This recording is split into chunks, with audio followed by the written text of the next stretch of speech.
あります。なるほど。コンビニエンス。I do wanna be like you. Damn it. Steph was singing it, now it's stuck in my head. I wanna look like you. How's everybody doing today? I got a song on my lips, but apparently I have to wait for Ghostwire Tokyo to get updated. I don't know that I need Tiny Tina's Wonderlands anymore. Maybe more people want to play that again. Maybe I should just sit down and finish it. I don't know why. It feels like my life accrues in value every time I finish a game. It feels like it's something I can retire on someday. I'm putting all these games in a vault and they're appreciating in value, but I can only put them in if they're completed. Break from Fallout New Vegas. I've been bouncing around to a lot of stuff. I tend to do that. Today is technically Weeby Wednesday, so I'm sticking by the theme, even though it doesn't mean anything. I have streamed Turbo Overkill, yeah. A while ago, actually, like a week and a half, 2 weeks ago. But, that game rules. Thought it was Media Share Wednesday. It's also that. But, I decided not to do Media Share today. It's, because I have a social engagement, like, halfway through the day. So, Media Share is tricky because it's hard to really specifically meter out, when you're gonna finish. If you keep a really close eye on the queue and just like shut it down at just the right time, you can get pretty close, but yeah, it can be tricky. So, given that I don't know when I'm gonna have to step away from the stream, I'm just gonna play a game. Also, I'm gonna stream when I come back because it's a really early kind of lunch dinner thing. So it's kind of right in the middle of a good long stream sesh, but that's okay. I thought about leaving MediaTek on, but I'm gonna be gone for like a long time. It's gonna take a long time to drive across LA. Oh God, Joe. I'm trying to get the Randy Newman classic I Love LA stuck in my head. Ooh. Oh, wait a minute.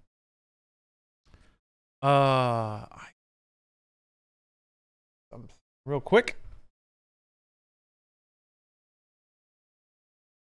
I think I turned VSync on at the driver level to try to help with Ripper, but I think I can turn that off now.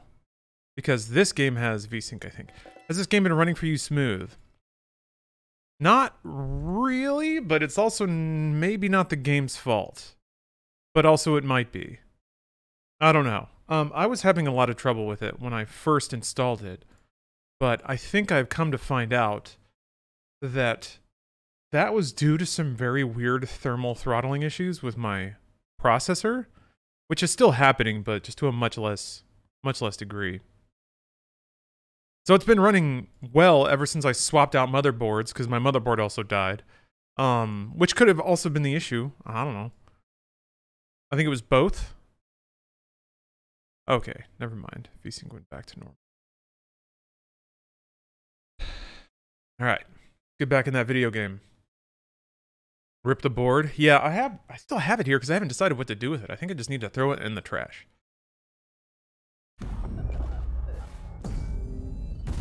Just tomahawk jam it directly into the bin.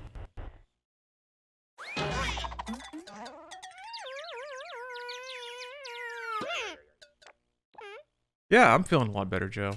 I don't know what it was. It sucks. It sucks to like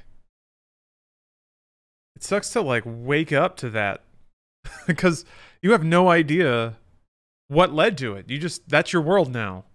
I guess sometimes I like to tell myself that there was something I could have done to like lessen or mitigate those episodes, but maybe it was something I did before I went to sleep. I've also drastically cut down the amount of caffeine I'm taking in, so that might have caused something, like kicked off something overnight. Okay, well.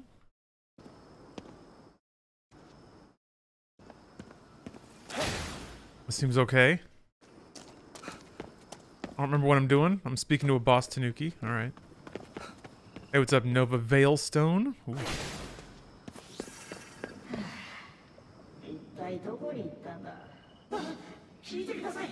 Don't get scared. Don't get scared, anybody.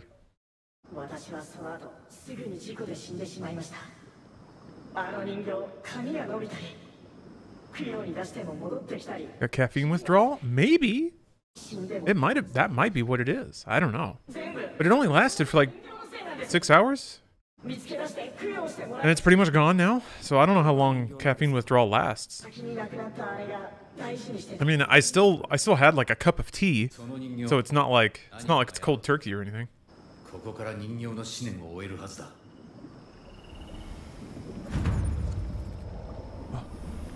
Shadow, thanks for the cheer.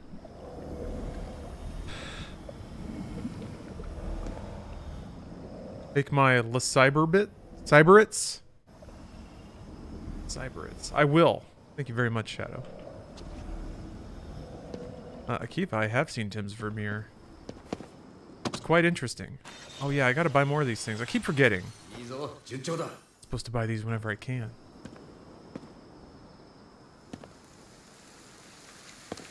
Caffeine withdrawal migraines suck. Yeah, that's all I can figure, just with like whatever weirdness is going on in my brain, that the change in caffeine triggered an episode. But hopefully we're all good now.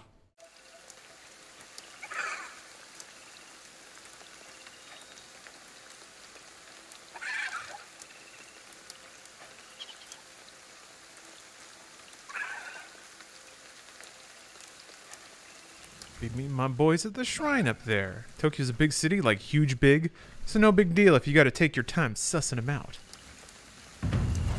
You got it. You got it. Captain Raccoon.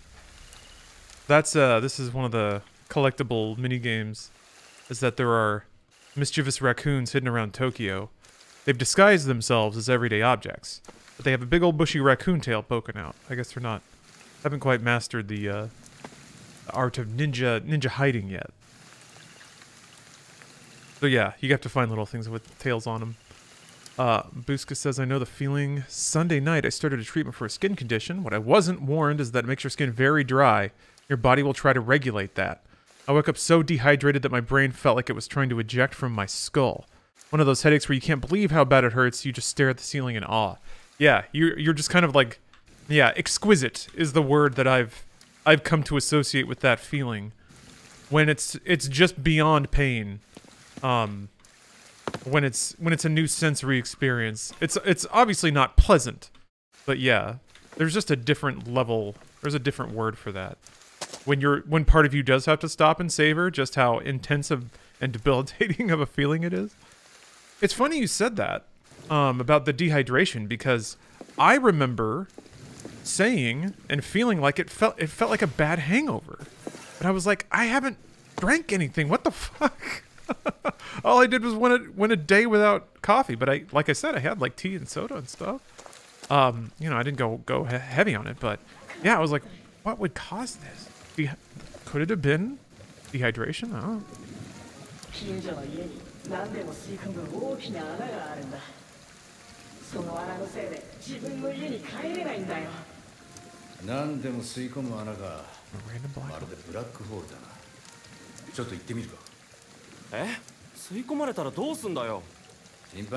Oh no.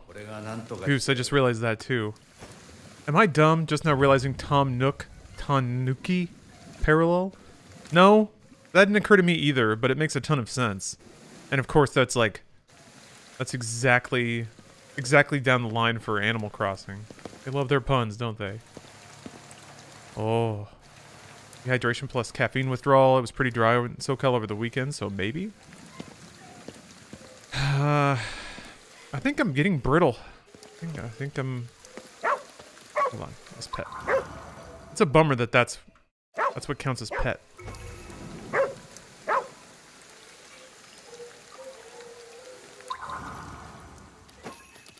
Oh no, that's pet.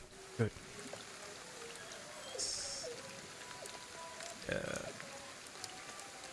This game understands what's important. And that's shooting lasers at your hands. Shooting vacuum cleaners. Spectral vacuum cleaners. That's important. Huh! Finding cute raccoons. Oh! What's this? Hello there, mister.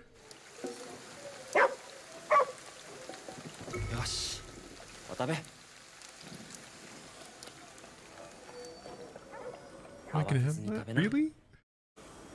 Yes, you can. Didn't need anything? He's gonna show me a secret. Oh, watch out, little guy.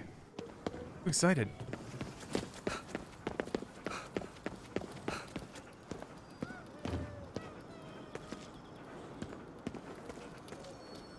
What we got, buddy? What'd you find? What you got? Huh? Oh, money. Nice. Need a little pet for that. Oh, it wasn't. I have to be on the same plane as him to pet, I think. Creating a bit of an issue here. There we go. Phew. Why does the ghost, or why does the doggo have a cyber aura? Is that a ghost dog or a regular dog? That's a regular dog. But animals have like awakened consciousnesses.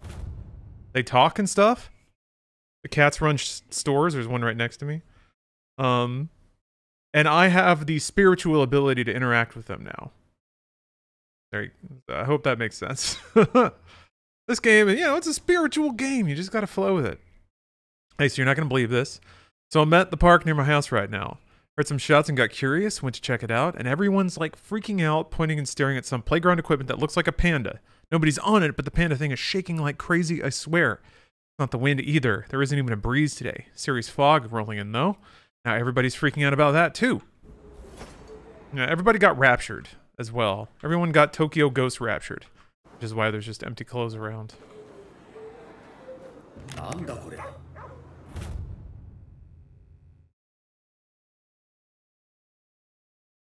Related to a particular serial killer. What?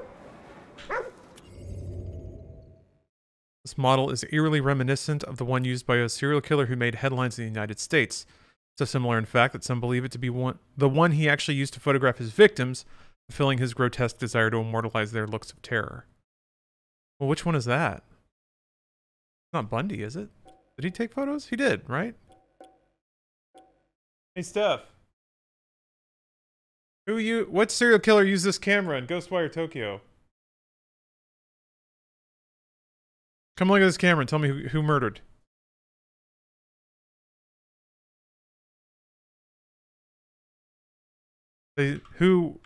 What serial killer used this? Yeah. It says that it's associated with a famous serial killer. Oh,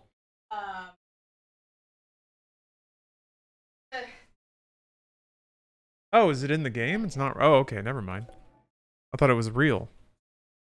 Metagaming? I mean, Steph is the expert here. It's not metagaming to consult the experts. Wait, they have competitive Kendama leagues? Kendama, excuse me. Skill ranking examinations. You can get ranked in cup and ball? Hell yeah. There are numerous techniques to swinging the handle and getting the ball to land that put one's precision and speed to the test. That rocks. I gotta look this up now. Hold on. Minute. Right here.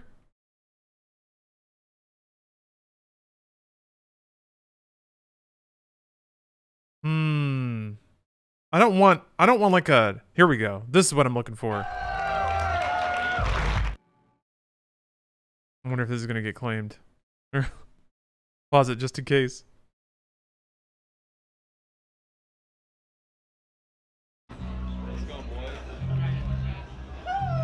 Home of challenge pissing. Look at them. They're like kind of nervous. No, they're not. They're here to play. They're here to. Oh, just warming up. Man, look at all those sponsors. Ah.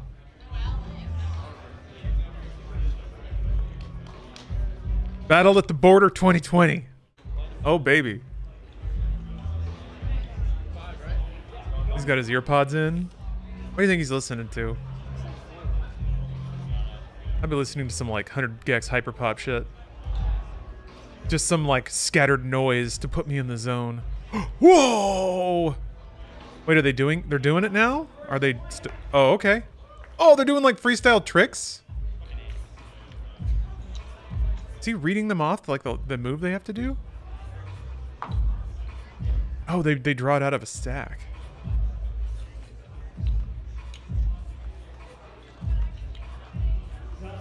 Hold up. I didn't even see what happened there. Fuck? Hold on. Okay. We're gonna put this through the action replay here. Alright. Look at how low he gets. Okay, it's to the side. He gives it a flip. We got some twirls. He throws the ball into it.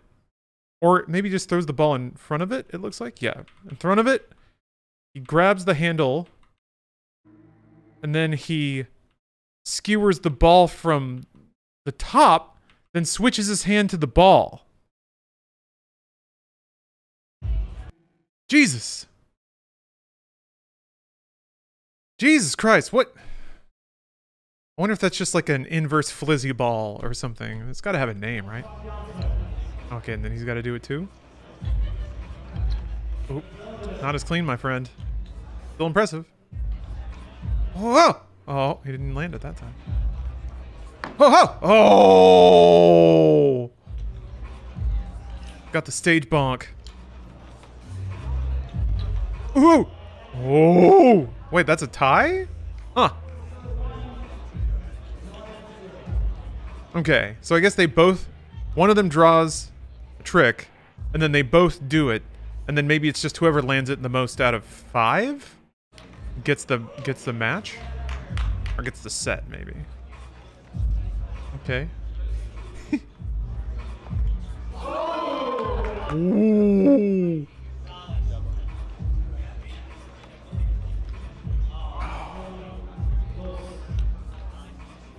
I feel like at some point in your life, you get really high and you choose the kendama or the hacky sack, and that determines the rest of your life path. Woo! Ooh, embarrassing. He's crumbling now. He seemed to have it all. He seemed to have it all in the early match, and now it's just falling apart. Butterfingers. All right. Well, that's rad. That's about as cool as I was hoping. Man, must be a wild time in the Marriott lobby after the kendama championships.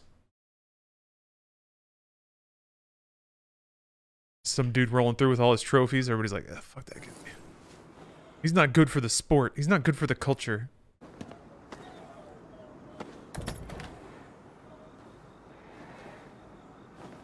Certainly more exciting than the Excel World Championships. Oh, man. Is that put on by Microsoft? Or do a bunch of Excel enthusiasts just do it on their own? I don't know which one is cooler. Cooler is the word I'm looking for. Darn it, I get the prompt. There we go. I'm not sure, but their tagline is Excel as esports. I mean, you can get up to a lot of shit in Excel. It's got a scripting language.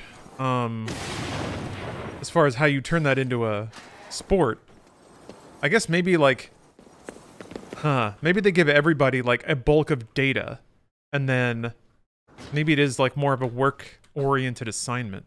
You get just like this database of information, and then you have a loose guideline about what data to present, and then a panel of judges ranks your Excel spreadsheet on like all manner of criteria, presentability, color balance, legibility, accuracy of information, use of clip art, maybe, perhaps, originality in Excel scripting. I don't know what I'm doing. I'm just wandering around. I got some side quests. Let's go do them. Fastest spreadsheet gremlin goes home with the prize. I am all about here we go. There's a kitty. I think I got the kitty the demon mask, which is why it's wearing the demon mask. Our things can interest you in a little work. Whatever. It's the apocalypse. Why not?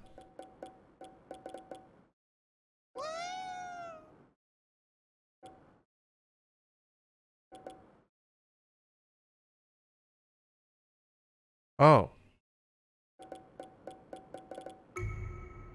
Oh, these are the things I have to get for it, and this is what it'll pay me if I do. This is not what... Okay, I got the line mask. I can get jersey pants? That's right, there's like clothes you can equip on your main man, too. Lawrence, you've heard of the Master Betathon, right? I have heard of many events that could have been called that, but I don't know that I've ever heard of the official, licensed and sanctioned Master Betathon. Oh yeah, the doll.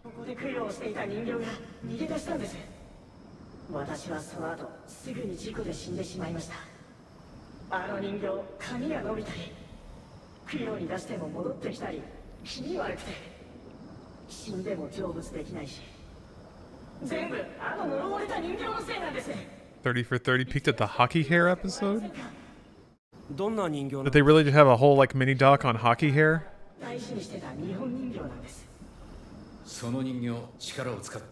Alright, there's a creepy doll. Oh. Oh, yep, there it goes. Wait, hold on. There's a people cluster. Huh.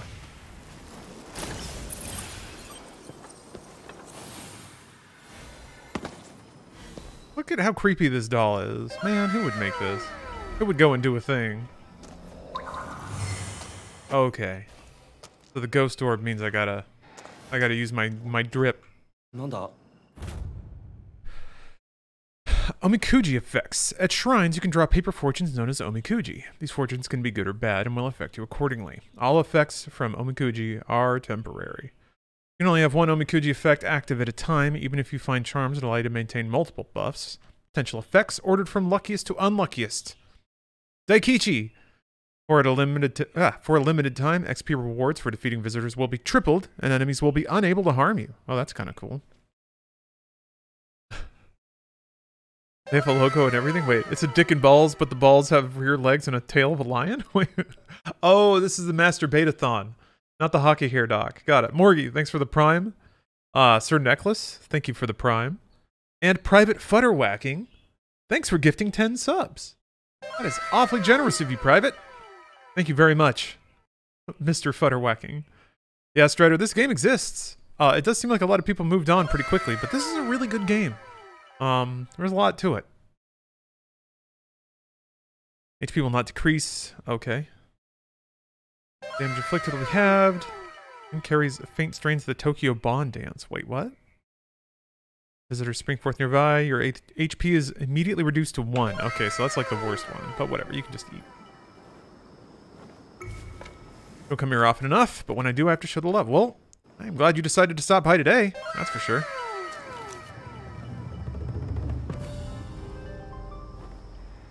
Well, okay, I got the dance. Oh, okay, it just makes it play music. Alright, I'm down with that.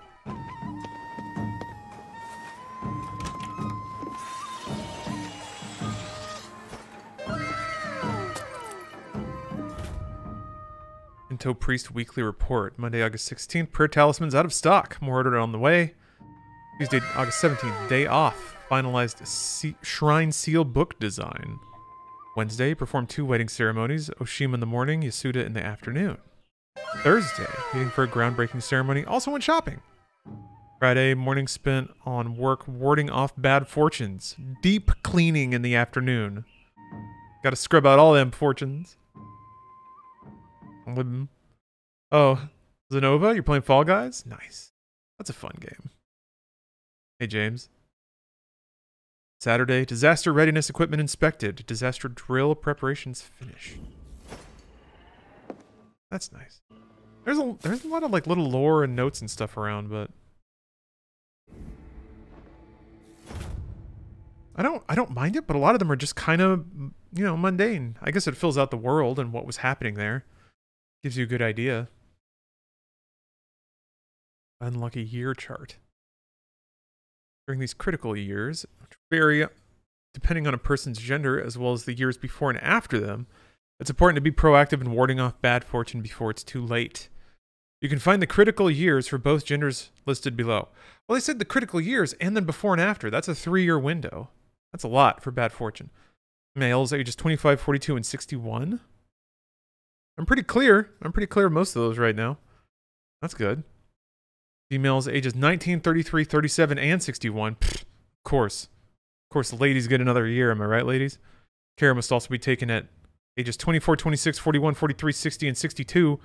This is like a roulette bet now. Females, again, more years. 18, 20, 32, 34, 36, 38, 60, and 62. It's your entire 30s. What are you trying to do? Trying to give somebody a heart attack? Jeez.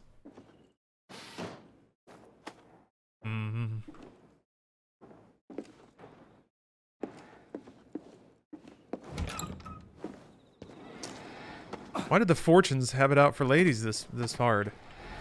Give them a break. Huh? Yeah, don't be 30 and female. Oh god, the worst thing. Alright, well.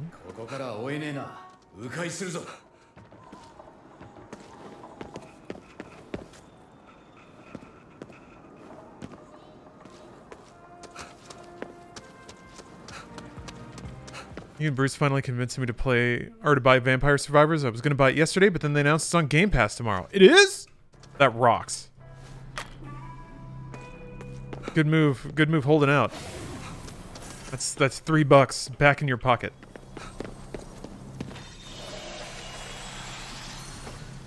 That rocks though. That's gonna absorb a lot of people's lives on Game Pass.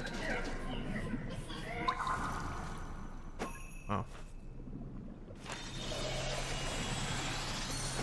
Is it gonna be on Xbox? Oh.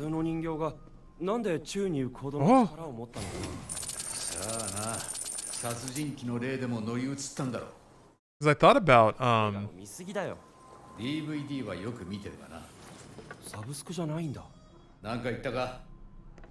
dead for a while, I guess. DVD addict. I thought about trying to stream it to my living room just so I could play it with a controller. Because that's a really good, like, turn your brain off kind of game. At the end of the day, that's a nice one to have.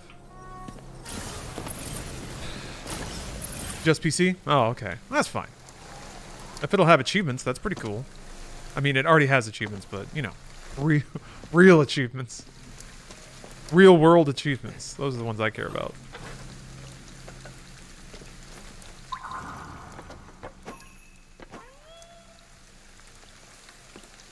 Keeps meowing. Oh.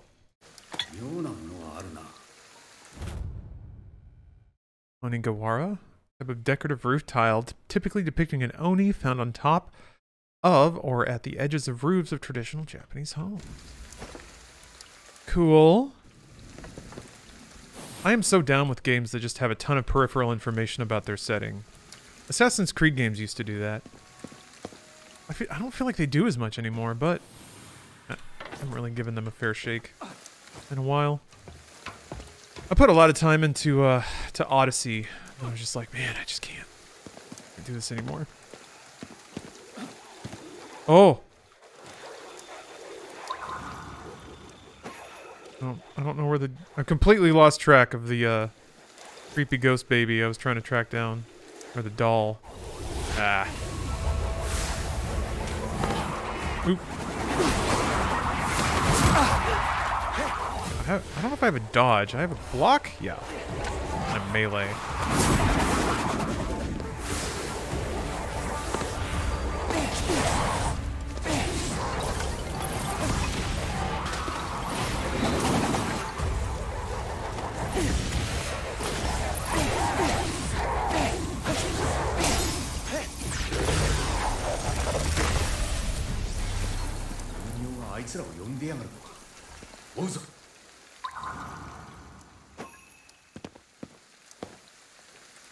I don't think there's fall damage in this game.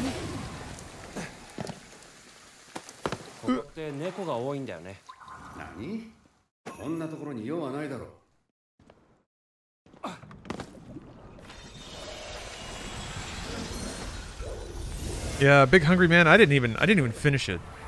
I got to some point where like I had to find a general or something that was required to progress the main story, but there was like zero contextual information about what or where. And after I like looked it up, because I was like,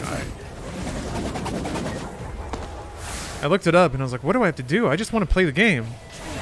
And then they were just like, oh yeah, you just have to keep doing side shit in the world until the game randomly spawns the right NPC for you.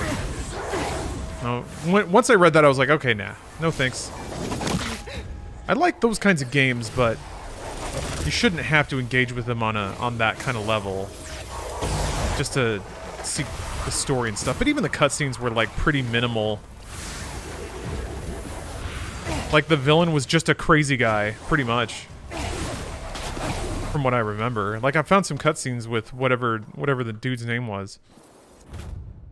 Oh, I guess it's just the other, that's right, it's just the other person. If you, from whoever you pick. So like my brother was just nuts, and that's it. He's just crazy.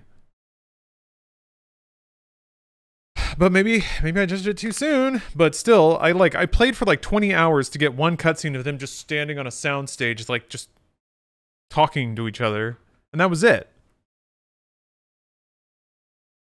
The villain was a crazy guy. 14 Endwalker, is that you? That's not fair. The bad guy in Endwalker is the personification of despair. So there you go. Much different.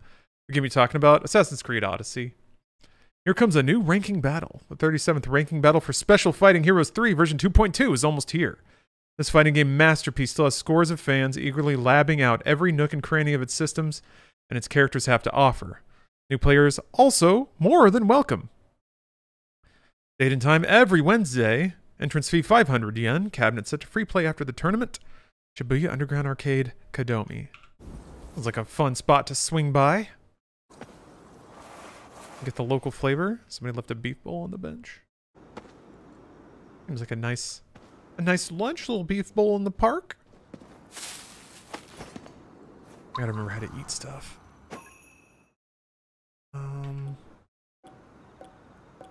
Yeah. Flashlight. Oh. That brings up the bow. That's good to know.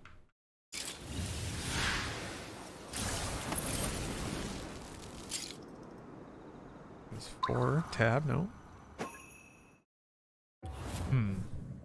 I'll look this up. What happens when you don't play games? Or when you spend too long?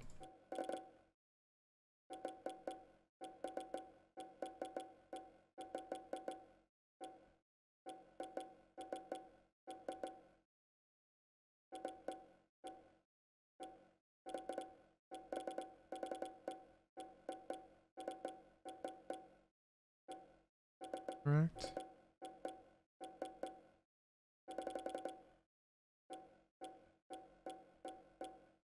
Use see. Wait, what? Do you have to like? Oh, I bet you hold it. You don't hold it. Oh, wrong button. Hold on. There we go. Awesome. Okay, all right. I really like how this game puts like minor permanent stat increases on usable items. That's a really, really good way to encourage people to actually use items. You have to. It buffs your stats. Use them. Eat more often. World Ends With You did that. Oh yeah, speaking of also late night chill out games, there's I checked it out because they're going to be sponsoring my stream in like next Friday, I think. But there's a new Raid Shadow Legends, but it's more anime. And I guess that's just Genshin Impact, but no, there's like a... I guess it's more like The World Ends With You. Oh, I would think about it. But I've been playing that a lot recently. Hey, what's up, Fungus Mouse? Thank you for the resub. Number 1 chill out game is Stardew. I'm too task-oriented to chill out playing Stardew. For me, anyway. Okay, ran through there.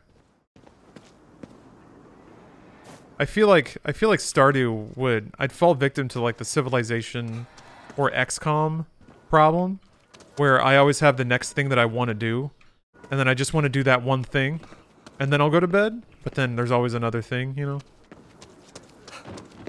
Oh, Groove Coaster added some world ends with U tracks? Oh. I'll have to check that out.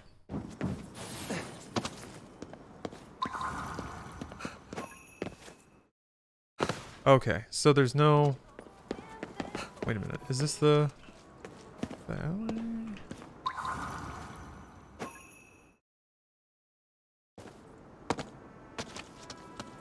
It's got...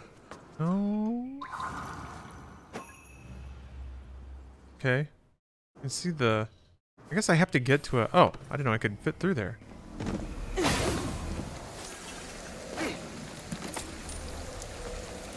Let's see if I can solid snake this guy. I can't. He's looking right at me.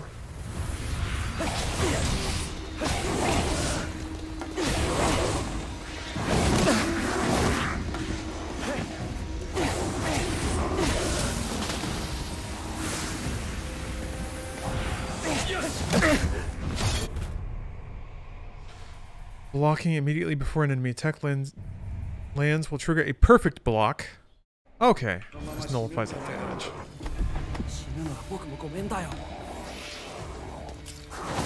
Shit. Oh! I'm biffing the buttons pretty hard here.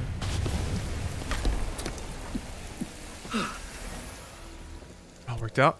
Now they got parrying. You got parrying, you got laser blasts, you got ghosts, you got cute little raccoons, you got doggos you can pet, you got pick-upables, random facts about Japan. Might be the perfect game. I've seen a lot of people upset with the frame timings on parries in this game. Really? Oh, okay. Yeah, okay. It doesn't seem like the kind of game that would have a lot of space to get upset about something like that. It's not, you know, it's not Sekiro, but maybe it is. Maybe it gets really hard. The game has a bit of input lag. Just as it is. As it comes, as you play it. It's not super snappy. Unless maybe there's like some display settings I can change to make it a little more responsive, but yeah. Timing the perfect parry is really hard. Is it just like a really small window, or is it not? Is it just offset from where you'd think it would be?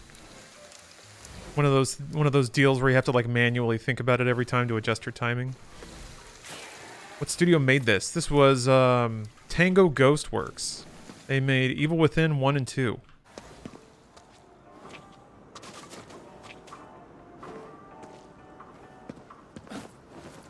I don't think. No, they're acquired. Yeah, they're part of Xbox, right? No, they're not. This game came out on...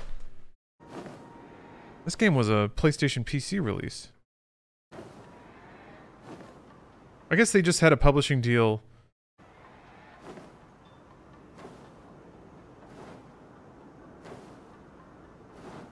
It's Tango Gameworks, my bad. I got Game and Ghost mixed up.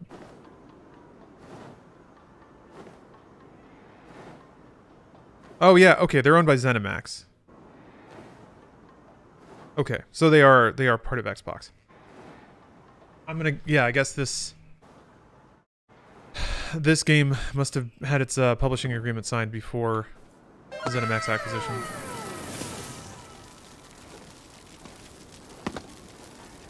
I thought so.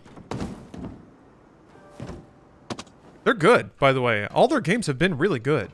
They're just not like... I don't know what it is. Their games are just not what people are looking for right now. At least in the United States. I hope that they've been doing well enough that they can keep getting projects greenlit. Bethesda in general, and ZeniMax, I guess, seems to have a pretty decent tolerance for games that don't bring back, you know, hundreds of millions of dollars. They seem to be okay with games just selling okay.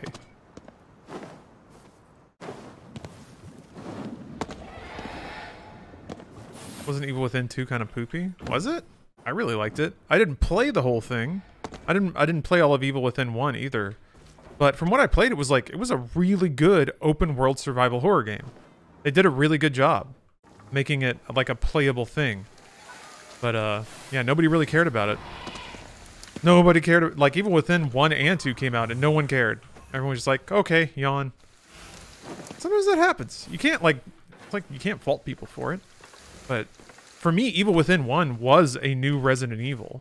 Right down to like the cheesy storyline, the kind of chunky gameplay, the way too self-serious cutscenes. It had melodramas about like military corporations doing bad stuff. I don't know. I liked it. Again, didn't finish it, but oh yeah, Rob. Well, hold on. Nomura didn't say there would be 7 remake news, did he? He just said that there would be news to coincide with Final Fantasy VII's 25th anniversary. I mean, it's presumably going to be 7 remake news, but I could be wrong about that, but that's what I thought he said.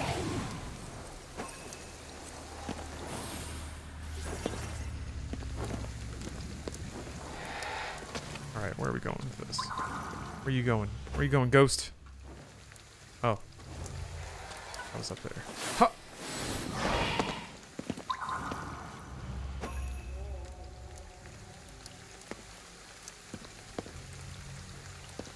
Oh, okay.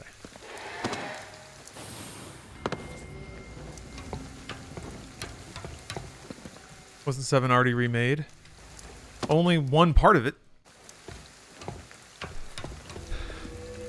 They didn't even get to the end of disc 1. There's so much more Final Fantasy VII. Might be all the 7 franchise news. My brain auto-added the R. Yeah, I think it's a fair bet that there will be something, even if it's just like a logo reveal. I try to do my part to oh, Jesus. 今のは人形の声。見ろ、あの藁人形には呪いが施されている。あれをお祓いすればいいんだね。 Yeah, what if everybody gets their hopes up and then they just end up talking about First Soldier for 30 minutes?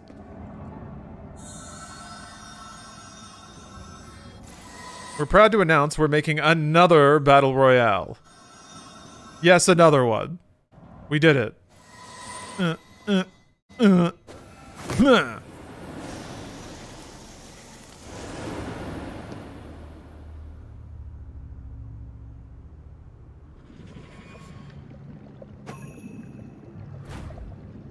Oh, darn it. I forgot to unpause my recording ever since I watched the Kodama Championships. Whatever. I'll have to splice it in from the stream.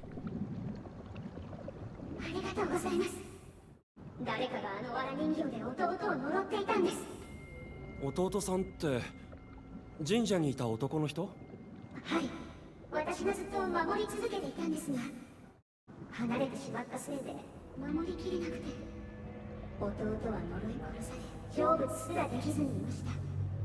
流されて、その呪縛を解いてやりたかったんです。これで私も安心して成仏できます。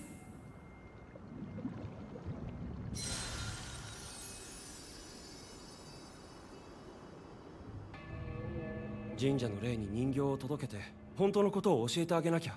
人形のせいで死んだと勘違いしてたからな。本当は守ってくれてたのに。 Creepy doll. I like how even people in Japan know that those dolls are creepy as hell. Maybe that's like the United States with clowns.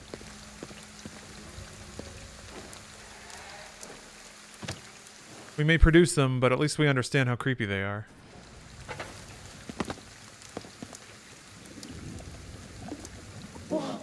This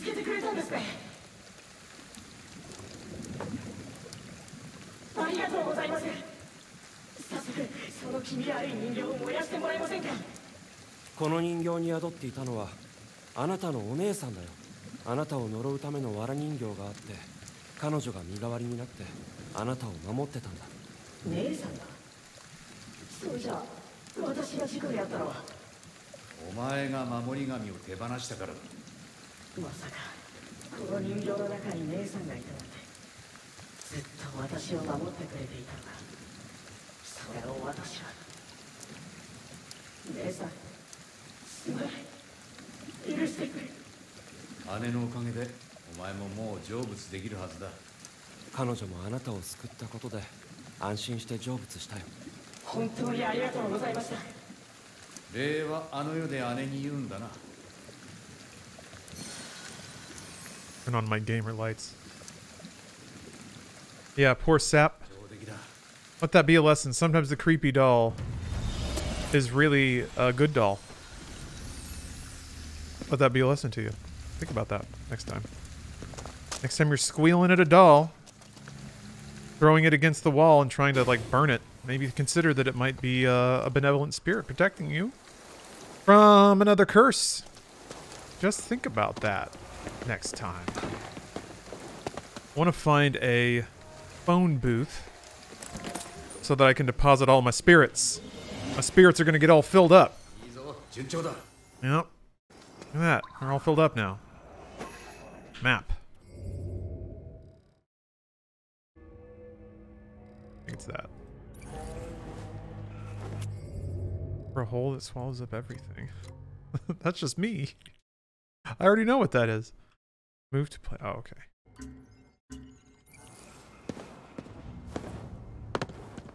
I have a Mikhail Gorbachev. Or wait, Gorbachev? Is this supposed to be Gorbachev? I actually don't know. Anyway, from the 90s, I've thought to be cursed. Maybe it's not. Oh, yeah.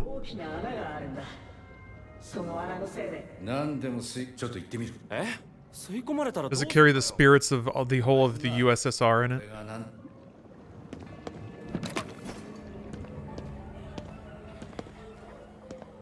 There we go.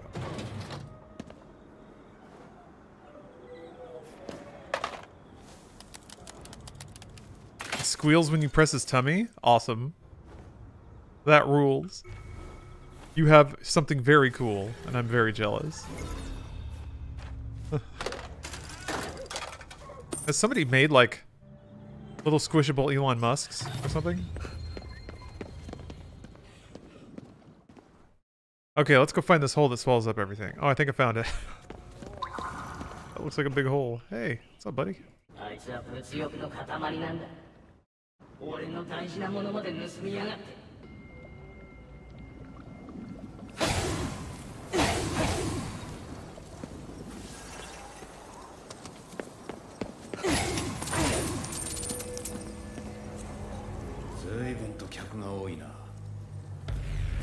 Oh. おい、霊を吸い込みやがった。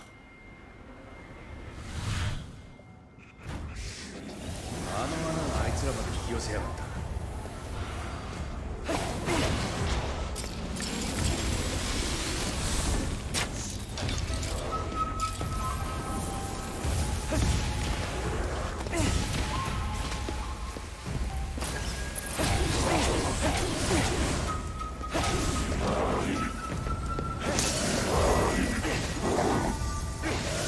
Huh? That was weird. My spacing wasn't right. 家の中がどうなっているか調べてみるか。Oh. Oh, you can't eat when you're... Oh, that's a shame. I guess, you know what? No, that makes sense. That makes sense, because otherwise, it's like they have to bounce in between two player behaviors. The behavior where no one wants to use items for any reason, and the behavior that as soon as people understand that it boosts your max stats, people just using items as fast as they possibly can. So you have to be hurt to use an item, but you can also cap out on items, but you should use them when you get them because they increase your stats. Got it. I'm gonna use the restroom. I'll be right back. Everyone, I'm back. I'm back and I'm ready to explore this whole order house. You guys are talking about the relative perviness of Dragon Ball? Oh, it gets worse. It gets worse than what you're talking about. Trying to look up skirts. That's innocent. That's child's play. That's level 1 perverted Dragon Ball. I mean, Bulma, who I believe is 14, has to flash Master Roshi when she shows full bush. Which, I guess we hope it's bush.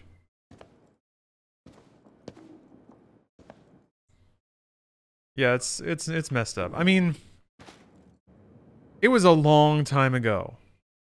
Also, ooh.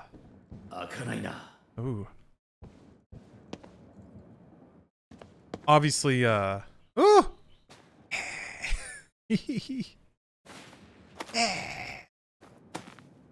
Excellent.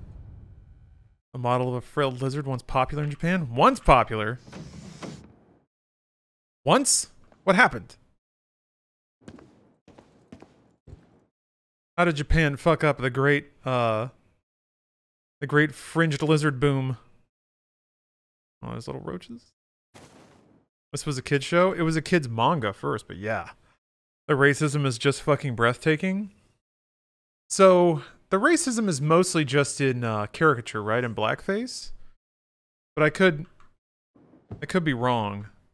I've read like the first omnibus of Dragon Ball. Which is mostly just the animated part that made it to America, the Red Ribbon Army. Like the first time that they get the Dragon Balls. And then a little bit after that, because then it started going more into Red Ribbon Army stuff, which was pretty cool. And then the first tournament with who was it? Jackie Chun, you know? I think that's where they introduced Krillin too.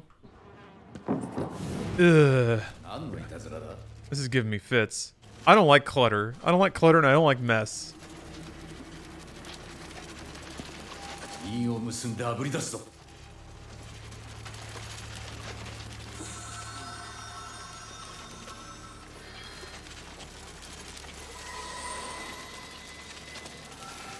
But yeah, the times have certainly changed.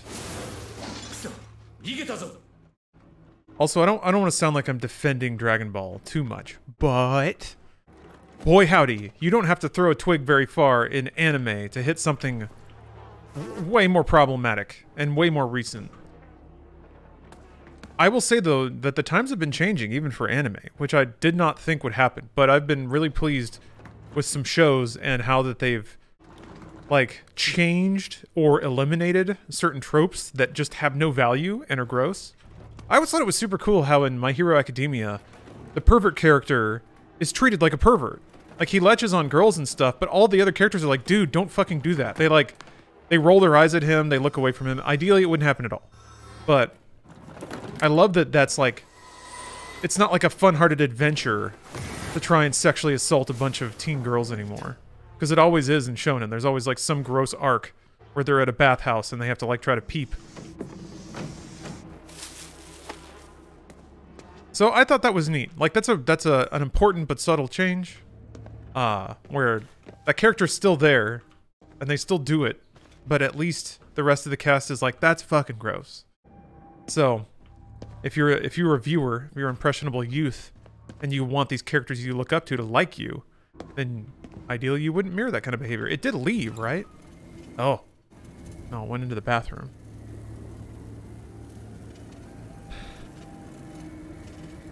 As a straight white male, it's my duty to defend media that doesn't objectify me at all. Oh, you're defending Dragon Ball? Yeah.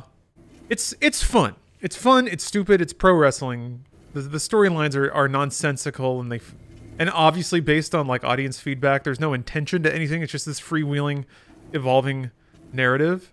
I like that it crosses multiple generations though.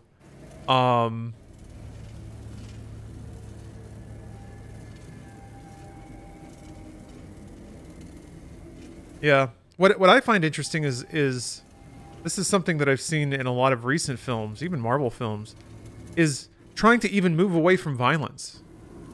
Which I think is gonna, like, of all the things that are gonna date Dragon Ball, it's about fighting. And I think once that loses fashion, I don't know if it ever will, people really like fighting, but I think once, I feel like we're on the precipice of narratives about bad guys getting beaten instead of being rehabilitated might seem antiquated. I missed you, Lawrence. Started keto recently. Remember what you said about drinking lots of coffee. Pitbull? That's an interesting coincidence because I am actually on a coffee break right now and it sucks. It's not as bad as I could be way more dramatic. It's really not that bad. if the headache I got 2 days ago was from that, then shit, yeah, it was bad. But I don't know. Like, there's other factors, I guess. Plus, I just get headaches randomly sometimes. So, anyway, my quality of life hasn't substantially deteriorated, but I miss it. I miss that beautiful, delicious drink. I'm probably gonna go back to it after a week or so. I just want to see what my body's gonna do. Ooh, semicircle. Oh, huh.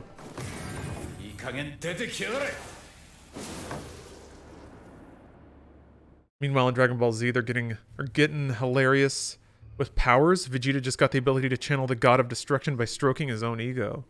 Nice. That's where we're at in Super. I don't think I haven't seen the Ultra Instinct transformation, so I don't know what's going on past that. I finished Z, finally. But I haven't started Super. Wait, no, I take that back. I watched Resurrection F and Battle of the Gods. I don't know. I think Resurrection F... Wait, Battle of the Gods was part of Super, right? It was like... Ooh. Wasn't it like part of the first season condensed into a movie or something? Dragon Ball Super sucks because no one is jacked like they used to be. Especially Tien. What happened to him is criminal.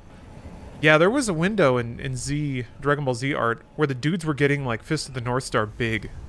And then around, like, Cell Saga, they got really slender and kind of stayed that way. Yeah. I think that's... I don't know. I feel like the perception of the male form in Japan is also different. Well, they know we just want buff dudes. I think for, like, characters that are supposed to be cool, they have to be, like, slender and lean. Because when you get too big, then you trend into bodybuilder territory, which, from my understanding, is, like, more comical and has, like, homosexual connotations. I'm not saying it's right. I'm not saying it's accurate. I'm just saying this is my understanding. So that might be why. There was a pretty brief window when the Dragon Ball guys were all really, really big. No, I guess like, yeah, from Z through like end of like it was Boo Cell Saga. You're misremembering Cell Saga was when they were at their biggest, like Tien. That could be. Yeah, I could definitely be misremembering. I mean, Tien was always huge. I guess I'm mostly thinking about Goku. Like Goku was so big in the Frieza fight, and then like after that he leaned out real hard. I think they're just following trends and aesthetics. That's it. You just make the characters look like what people want to see. What's my favorite flower? Day of the Bay. That's a great question.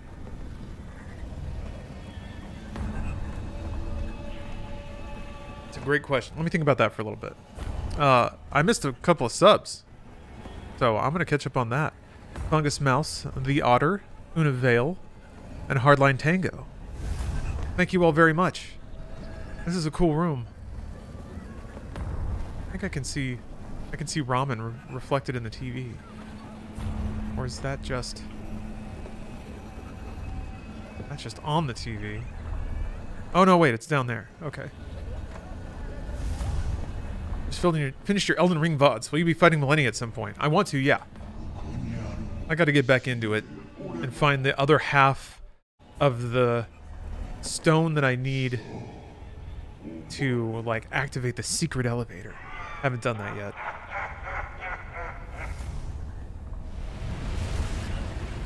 Oh. Whoa. 偉そうに高みの見物かどうすればいい人に聞く前に自分で考えろ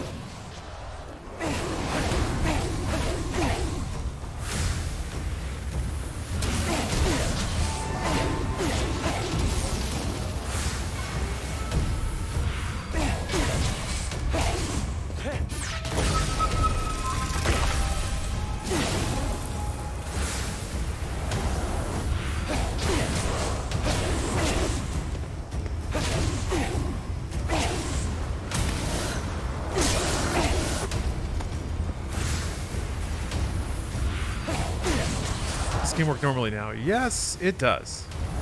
tried any exercise games for VR? Not really. You know, Beat Saber is as close as it gets. Oh,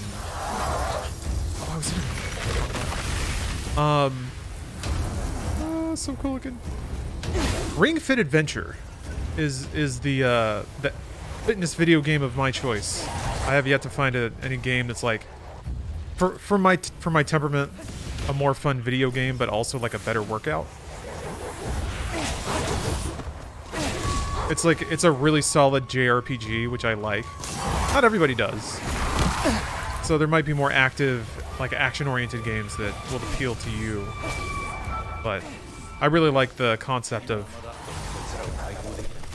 Do I like tulips? Oh. I don't know where this is going, but I like it so far. Yes, Day the Bay. I would say I love tulips. I love shoving my face directly into a giant bundle of fresh tulips. There's nothing quite like that. Catching a big whiff. That scent. Your tulips on my nuts? Okay. Alright. I like that. I like that. Also, Steve, hey. Sorry, sorry, I missed your comment. I was getting tulips. Any good? Are you just going through the paces on this one? I never actually pulled the trigger here. I really like this game. I think it's a unique, interesting, artistically, well, there's got to be a better word for that. Anyway, it's got good art, look good, game looked good. Yeah, a lot of, I don't know, it seemed to just escape a lot of attention, but so far I'm pretty impressed with the amount and variety of content. There's like a bunch of side quests sprinkled all over the place, and they kind of lead to unique encounters like this, which is nice. There's a lot of collectibles. The look and feel of the city is really cool. The gameplay is interesting. It's not as fast as like, well, at least so far it's not as fast as like a more typical first-person shooter. You move pretty slow, and your abilities are pretty slow. So it's kind of more like an action survival horror.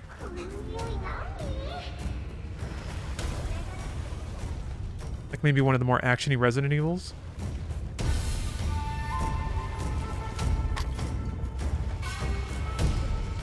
Yeah, this music?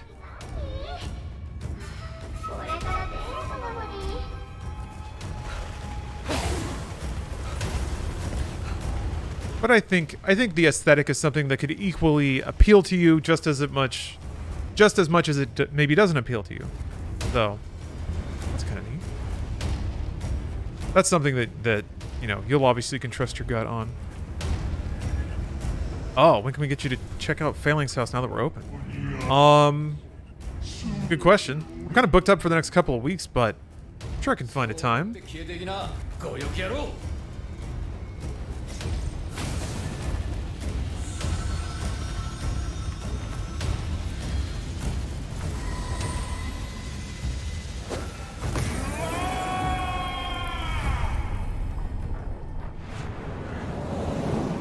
You get together with someone to watch Summer Games Fest. Yeah, I think June 12th. Bruce and I are just gonna watch some streams. I think that's when Xbox and Bethesda is. There's like 2 more streams on that day. 人間って死んでも欲に取りつかれるんだな。そういうやつは結局すべてを失うがな。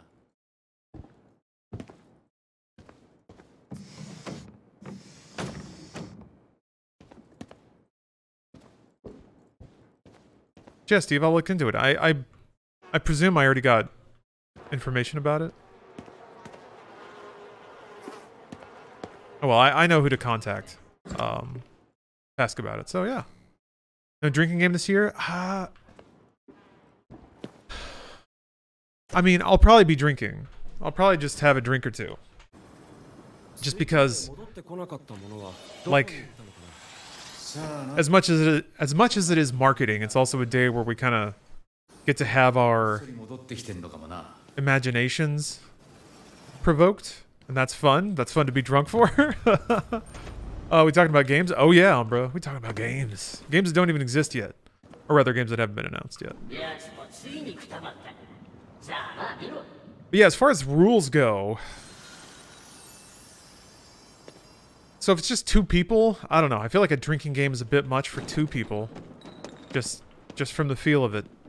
And I'm not so keen on just getting hyper drunk anymore.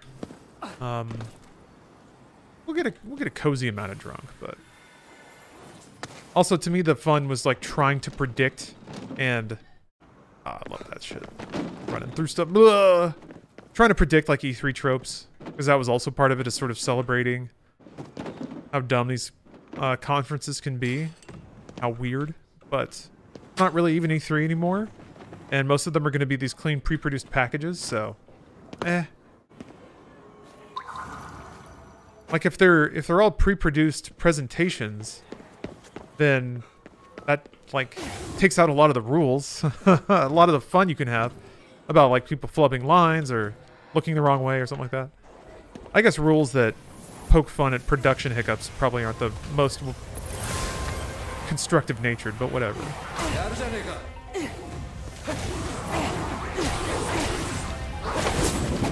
Oh, dang it. I keep forgetting what I bound block to.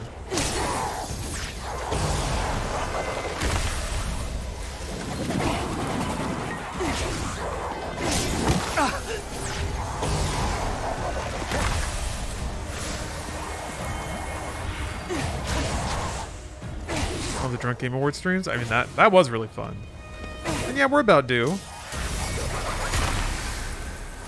Yeah, Bruce and I are just gonna team up. Maybe we can get some more people involved, but...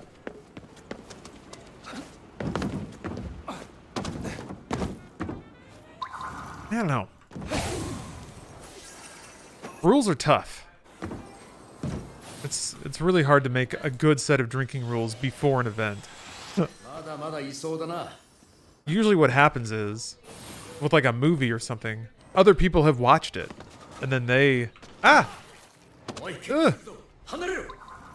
And then they like write down rules that occur at a certain frequency to get you drunk but not destroyed.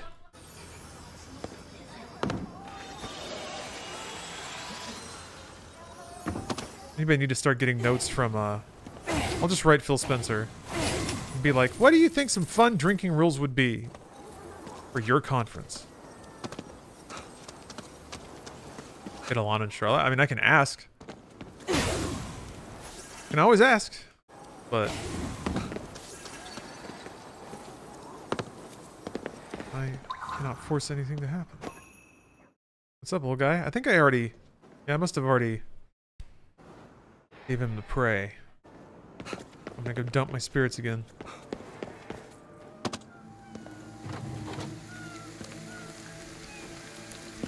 I'm worried for the hype building up for Hogwarts Legacy. The Reddit sub are dangerously close to Cyberpunk kind of hype. Really?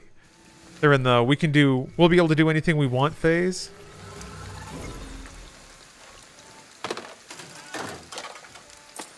Have there been like weekly podcasts made about it? Oh man. I guess that makes sense though. I guess that makes sense. Yeah, when I saw that game I was like, okay, they're finally making a Harry Potter game for adults. And it seems to have engaged a particular audience. The thing is, I don't even think it has to be that, like... I wonder... Here's a question for you, though. Do you think the Harry Potter audience will be as hard to please? And I'm not saying that, like, I think Cyberpunk's audience was hard to please. I mean, that game was broken, so... I'm not trying to make any reverse statements here, but do you think... Maybe I should say it like this. Do you think a Harry Potter enthusiast audience will be easier to satisfy? Like, if a game comes out, and even if it doesn't let them do everything they want, maybe the temperance of Harry Potter fans are such that they'll be cool with that. And just be like, no, I'm just happy to fly around on the broom. That's what I... Like, as soon as that happens, they're like, yay! Yay! I don't know. I don't know how, I know that Potter fandom can get deep and scary. I just don't know how, like, Star Wars fans can be a little much, right? I don't know how it goes with that. The game is about making sure goblins stay in their quality of life. Yeah, there's some troubling overtones.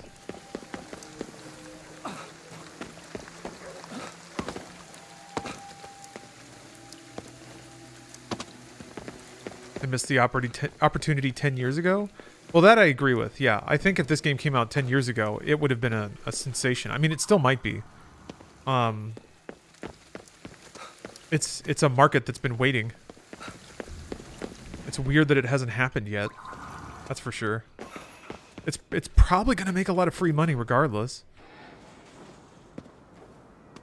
What's the general tone? Like the general tone in Potter fandom? Is it like we're just waiting for like a good work?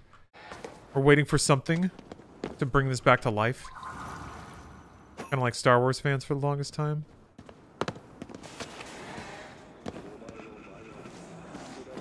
Oh, sneak. No! You had to turn around, didn't you?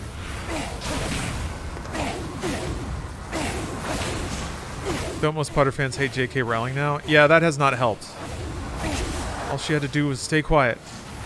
Well, she had to do a bit more than that, but that was the minimum. Couldn't do it. I think people just want to walk around Hogwarts. I think that's going to be enough. I mean, there were like games 20 years ago that did that, right? I do think that it's like a generational thing. People are really excited to go to that setting and see it on modern hardware. Makes sense. Again, for the longest time, that was Star Wars. Like, every time there was a new console generation, you wanted to see something get closer to the movie fantasy in a video game. That was the whole point of better technology, so you could get, like, more intimately closer.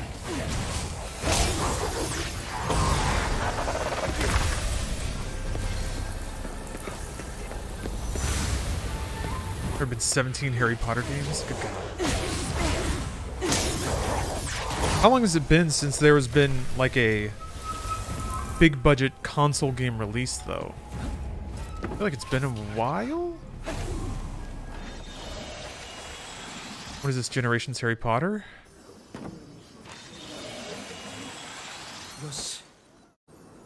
Minecraft? What's like young adult fantasy? Huh. Steven Universe? I don't know.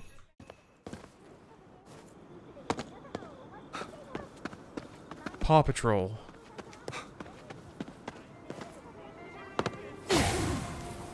TikTok influencers? Roblox, maybe?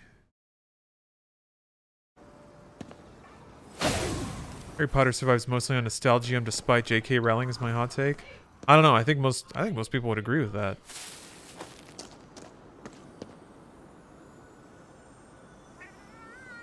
Want a nice warm spot to catch some Z's. You said it.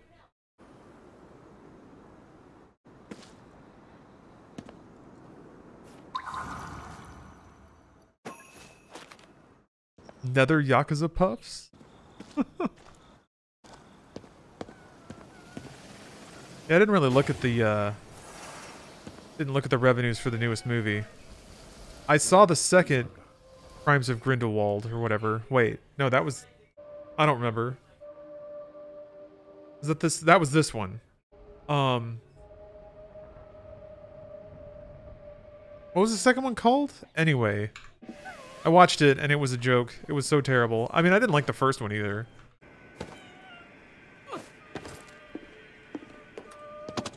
So, oh, the second was Crimes. Okay. What's this one called? The Dark Secret of Grimmeldor? I couldn't help it. I had to fuck the name up, right? I won't do it again, but I had to do it one time.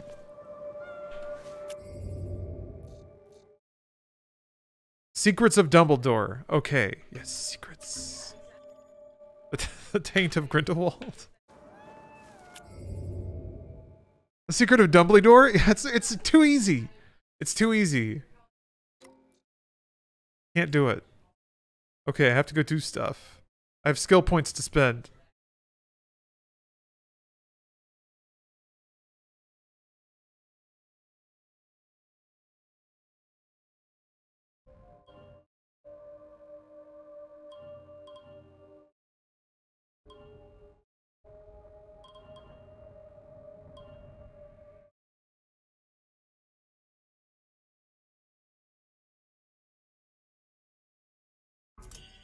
Much to consider.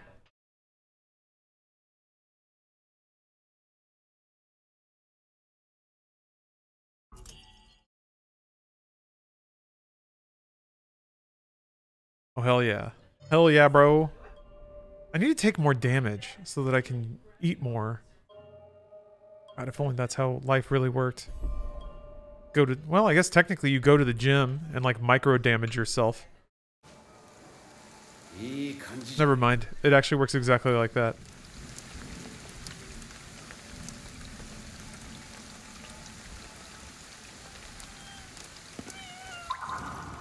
Alright. What am I supposed to do? Head for the Kagiri observation deck. I guess I can do that. Although, does that orange mean the shrine's been purified? I think it does.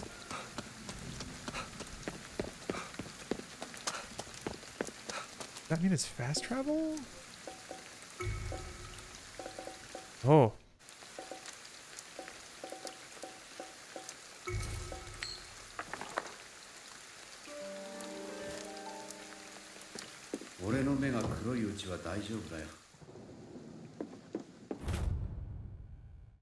The other day I ordered 10 Katashiro from your shrine. I'd like to increase the order to 15. I apologize for the sudden request. I'll pay additional fees you require.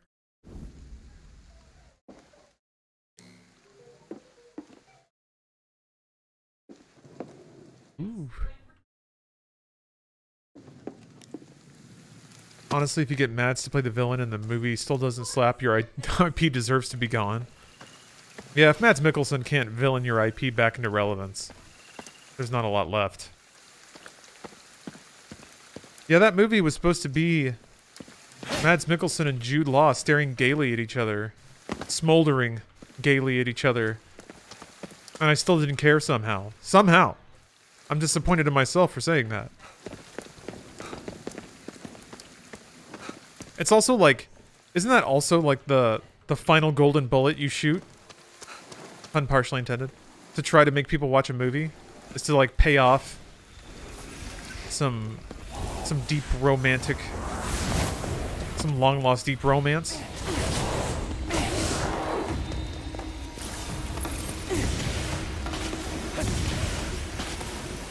Needed an R rating and full penetration. Well, yes. I think we can all agree. But most movies do.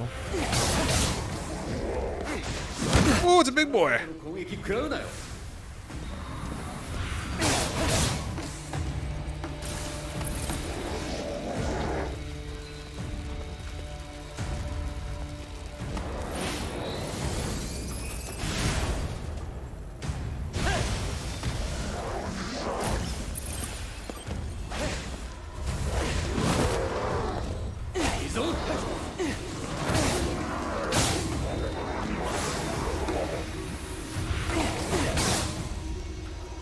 Fantastic Beasts needed to swerve Dumbledore's story completely, make that its own spin-off. I want to see monsters and beasts. Yeah, I thought that was weird. How, like, by the second movie, the second Fantastic Beasts movie, the beasts already feel like they're an annoying obligation to include in the movie. They're trying to kick up this larger storyline. And there's like, yeah, there's beasts here too. It is in his pocket. There it is. Hey, what's up, Jack Flip? The game doesn't look too bad. I wonder why everyone shits on it. Are people shitting on it? It seemed to me people just seemed really content to ignore it. Which is weird, but it happens, I guess.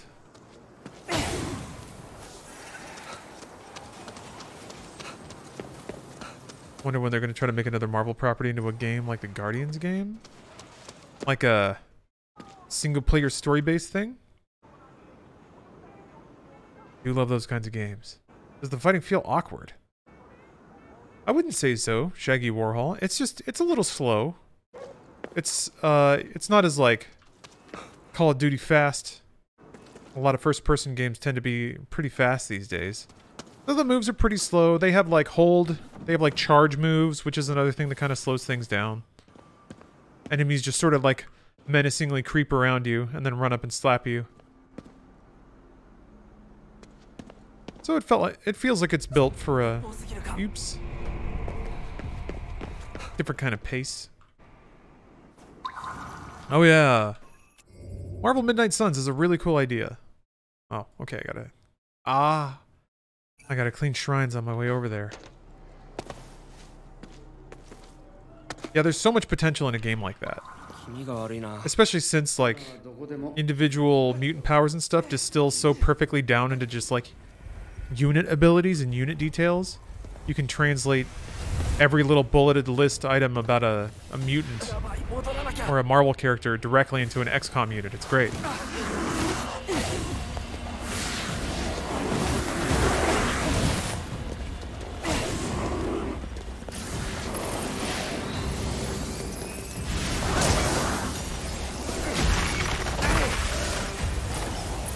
Is it top-down or turn-based? Nobody knows. I don't think anyone's seen it yet. They just showed a logo. We're all assuming, by the way, that it's also like XCOM because it's just Firaxis and then the logo, basically, right? That's all they've showed.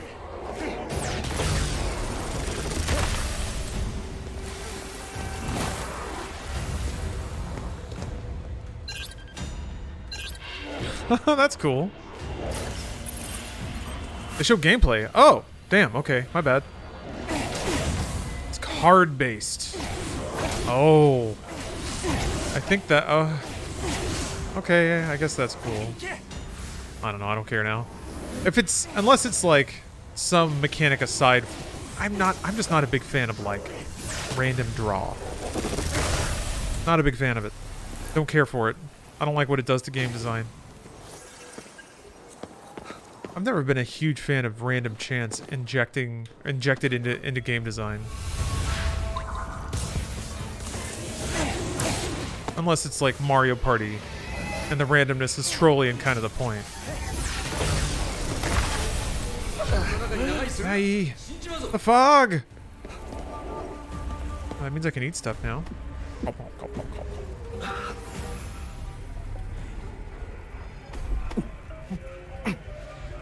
What did you think of that Kingdom Hearts games that uses cards? I didn't play it. Birth by Sleep? People actually recommend that one pretty highly, though. I remember. Doesn't every game have some sort of chance? Yeah. There are very few games that are 100% deterministic. That's like chess, where it's turn-based, every move is 100% discrete, and every player has the same amount of information. You know, there are games like that. Most video games move too fast or are too chaotic, and the simulation is too widespread for it all to be in a human being's concept. So yes, there's always a factor.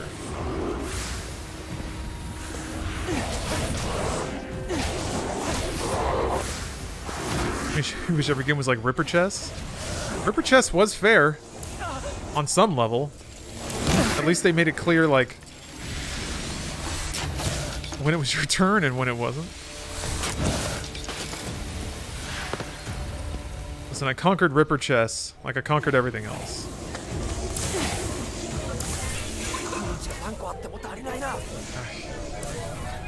Yeah, I gotta... Can I not? Is there not like a gem to shoot?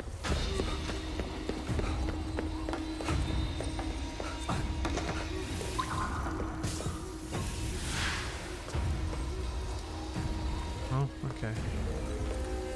Alright, I gotta cut in this way to... One's a shrine. ISAP Rocky. Hey, what's up?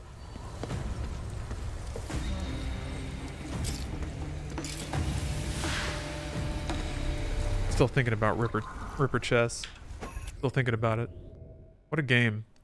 What a video game that Ripper was.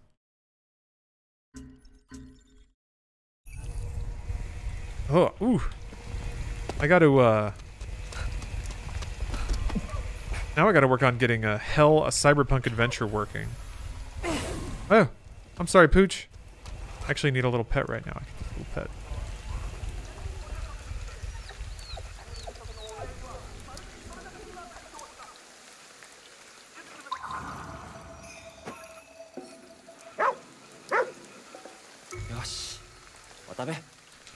Oh, Hollow Chess? From that one Star Wars edu game is pure skill? Yeah, the like weird hollow checkers. I had to get through that too. You know what? It's only made me stronger. It's made me a better gamer.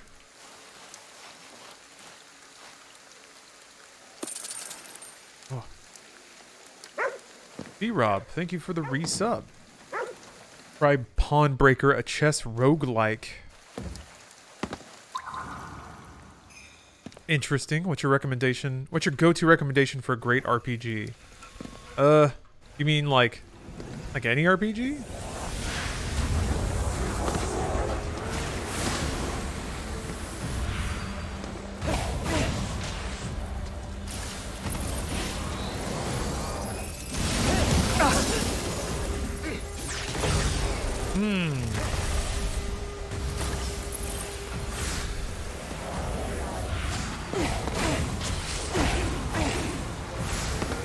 I don't know. I feel like I'd have to ask some introductory questions.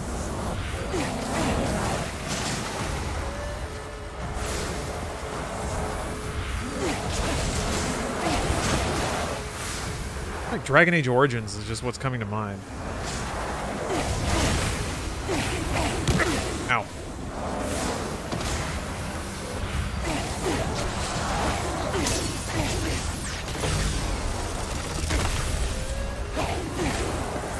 Can't go wrong with Dragon Age Origins.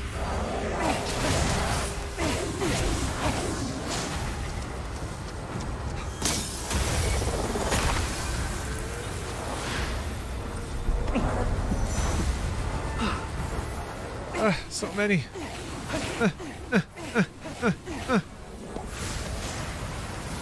Honestly, the term RPG's kind of lost all meaning to me. Yeah. It's been diluted. Which, you know, whatever, it's fine. It was always going to happen.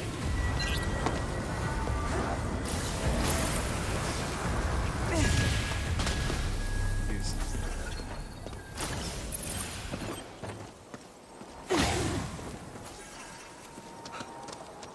Gotta shoot some more haunted stuff.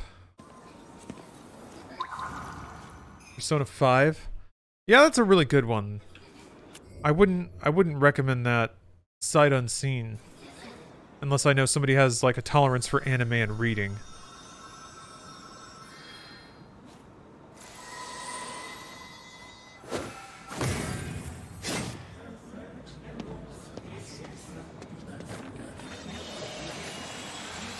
I just genuinely don't know what RPG means anymore. Literally, someone tell me. Yeah, I remember people going around the block about that. God. PlayStation 1 days. What does RPG mean anymore? Yeah, people use it for different purposes. It can mean a story-based game that often has some form of narrative flexibility.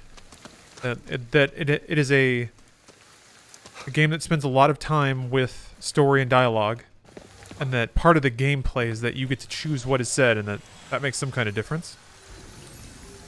Another definition is merely that there are experience and leveling systems. That is what makes an RPG. Because you're technically playing a role in any game. It is so yeah, it can mean all sorts of things. That's what makes recommending one tough, because I think if somebody says, I like RPGs, that could mean a lot. So that's why you got to kind of interrogate.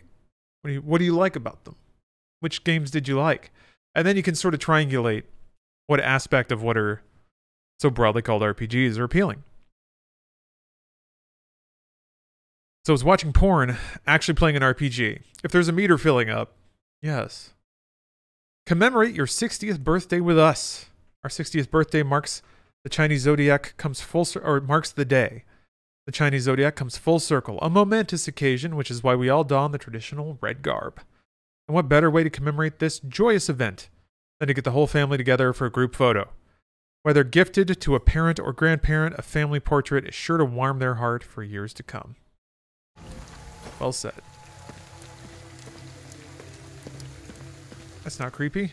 Oh, it's a spectral watermelon. Cool.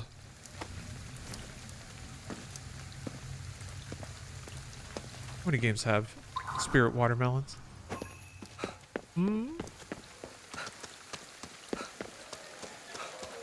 Tetris is the best RPG ever. It's got it all. Ooh! Tetris always was the best video game. It was always right there, right in front of us.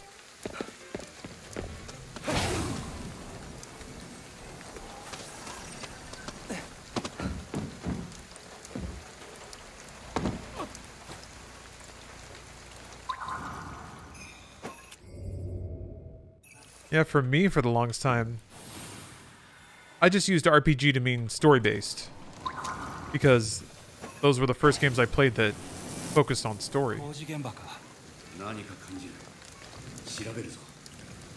But there were also visual novels at the time. Those are pretty story-based. Yeah, that's kind of the wild thing, is like, visual novels can have stats, can have... definitely usually have branching narrative based on player decision. I guess they don't have combat most of the time. There's not like a combat gameplay system. That seems to be what the true umbrella of RPG is. There's a story scenario where there's a lot of dialogue or story, narrative delivered to the player. Occasionally the player can make a choice or influence that narrative. And then there's also a gameplay scenario, a combat scenario, a usually strategy-based, like something that something involves planning and execution, not just hit it until it dies. Kind of combat system that has its own progression mechanics that scale throughout the story. Kenshi is a great RPG. I still have to play Kenshi. Can you believe I haven't played Kenshi? Can you believe that? What's going on with that? Huh? Where's this gate?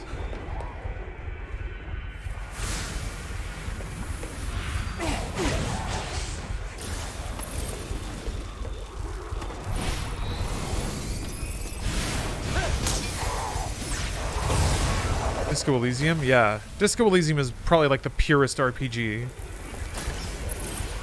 Because it is like, it has the die rolls. Like, Disco Elysium even goes back to Dungeons and Dragons, which is sort of the formation of PC RPGs. But that's not as profound a statement as maybe I'm trying to make it sound, because it is just more about, you know, communal storytelling. That's what it is at its core. In like pen and paper RPGs, you're sitting at a table with another person, and they can react on the fly to what you say, and together you author a narrative and also create this fantasy experience. That it kind of happens in a PC game too, but the DM has to write everything down beforehand and send it to you through the internet, and then you play through it. But pen and paper games have like prepackaged campaigns as well that you can kind of play on your own.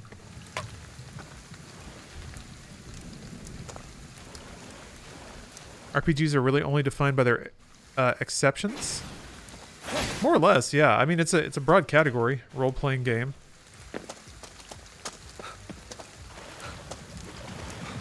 Resident Sleeper stream when? Wait, what? You mean a stream of me sleeping? Oh! Ooh. Oh! It's Clock Tower Scissors Man! Scissors Lady. Awesome.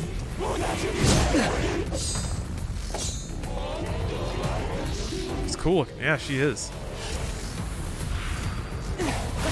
What was the name of the scissors guy from Clock Tower? Was it just like... It was just like Captain Scissors or something stupid like that, right?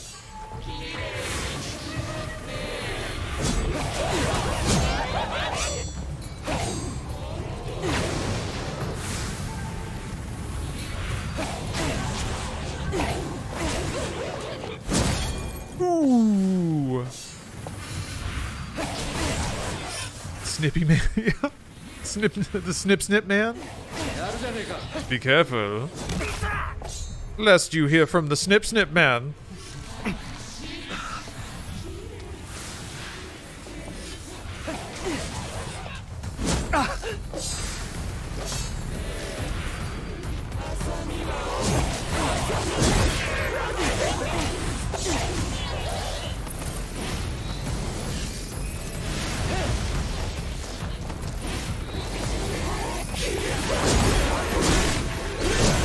Ooh, she's mad now. Bobby Barrows, aka Scissor Man. That's it. Scissor Man. Watch out for me, I'm the Scissor Man. He should have a really soulful number where he introduces himself as the Scissor Man. Doop a doop doop, I'm the Scissor Man. 危なかったさすがに冷や汗が出たよ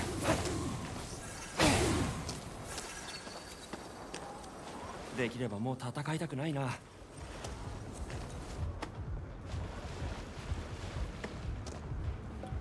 Which I guess usually... I've only ever watched people stream Clock Tower. But whenever Scissor Man shows up, it always has that, like, Super Nintendo synthy guitar riff, right? It's, like, really reverby. It's a really cool sound. Have you played Guardians of the Galaxy yet? Yes. That game is great. That is a fantastic, superb game. That, I encourage anyone who appreciates fine video gaming to play. On a scale from 1 to scary, how scary is this game, or is it mostly actiony? It's mostly actiony. You're not meant to feel really terrified most of the time, just kind of maybe squicked out. But you're usually empowered, and there's not a whole lot of body horror or anything either, not yet. Ooh, got a new power. Yeah, you fight a bunch of crazy stuff, but you have superpowers to fight it too. It's the more actiony side of Resident Evil. It's more occult than horror. Yeah. Yeah. Like feudal Japanese occult.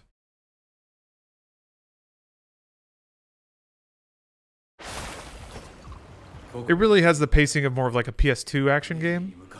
Which I'm not saying in a bad way at all. But it's not... It's pretty moderately paced. And combat is not super overwhelming, and it's not like Doom Eternal ridiculous.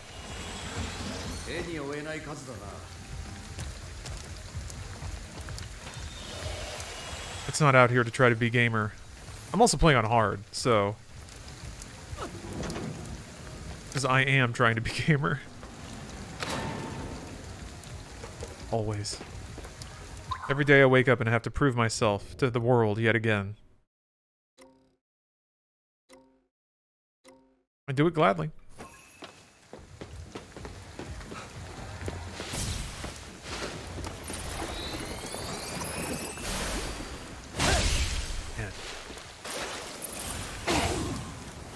It also is just kind of nice to play a first-person game where there's not just a big old gun floating there.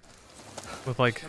Video game reloads are a very satisfying thing to watch. Like 90% of the time. Not complaining. I think reload animation science has come a long way. But it's just nice. It's nice to not necessarily have to see clickety-clacks and like magazines and clips flying all over the place. Weird how cyber techno ghost abilities look. Yeah, it's original. Oh, yokai are all around us. I'll have to listen to that little podcast.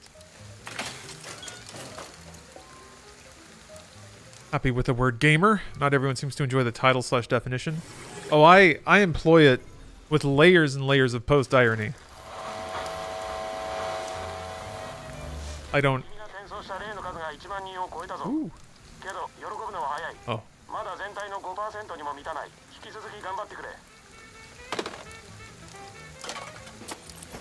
Oh, I'm CMK. You have saved up 250,000 channel points and redeemed them just now with a VIP or ban. Let's see if the fates are kind to you today. Let's see if it was meant to happen. I already know it was, but let's see. I mean, I don't, actually. It's random and also stacked against you. You have a 30% chance. Let's see how it goes.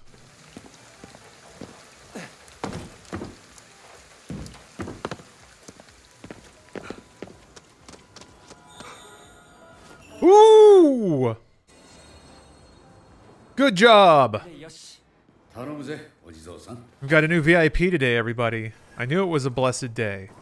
A good, blessed, poggy day. This is easier because it's a shorter command to type. I don't have to type in the full timeout thing. So you saved me some time, MCMK. I appreciate that. Congratulations. I've seen you in chat a lot. It's really great when people have been here for years at this point. I mean, it has to be years because of how expensive it is. But I don't know. It's great when I get to see familiar faces earn their way into VIP. To make it through the crucible. To soar higher than any human. This feels good. I'm glad to hear that. It should. You've earned it. Enjoy your riches.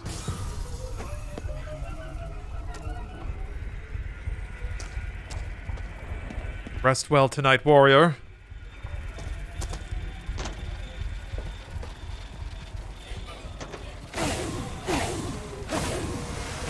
Ah, you can't shoot through the railing. Oh! There we go. Making a mess of myself. Oh no, a wizard. Ow! A spectral wizard! Be careful, young warrior. These wizards are spectral.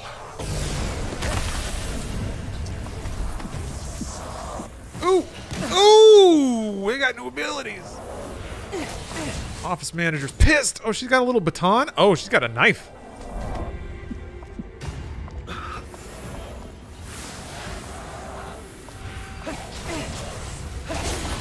Whew. That slowdown feels good.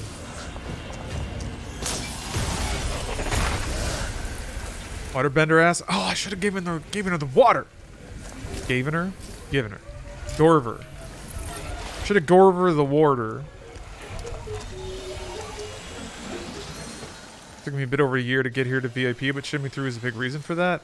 Why, did you lose a lot of money on the turtle races? Perfect parry might be a good skill for you. That's the one that generates ether when you parry, right? That's just ammo. I guess I've run out of ammo a couple times.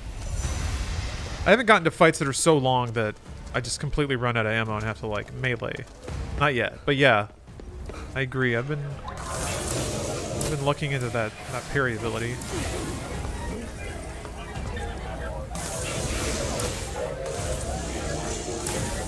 Oh, you won 100K. Okay. From the casino, the Shenmue 3 casino. Everybody won. You got channel points and I got like a little toy car.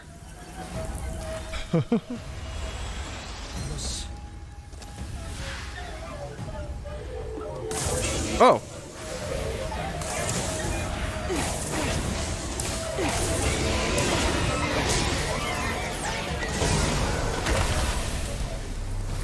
Yeah, congratulations. Thank you for blessing this day with yet another VIP.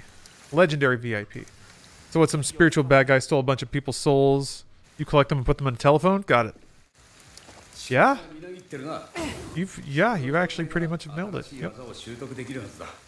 Oh, I can buy new skills. New abilities.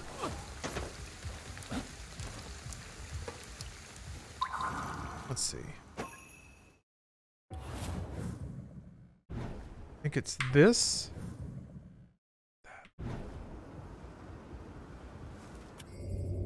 This'll work. I don't know if there's a button to go directly to skills, but...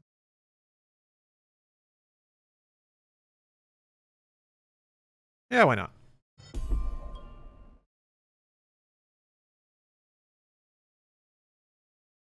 Am I Shield or Miss Shield? Thank you very much for the Prime. Love the appearance in the Omicron video. Are there any plans for future appearances in Funhouse videos? I don't have anything scheduled at the moment. But I actually have a lot of traveling and work projects coming up over the next couple months, actually. So, I'm sure there'd be time to fit it in, but I'm not, I'm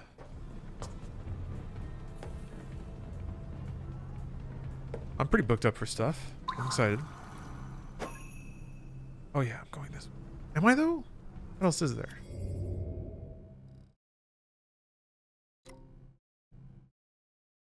Ghastly knife. I have to go check out the ghastly knife.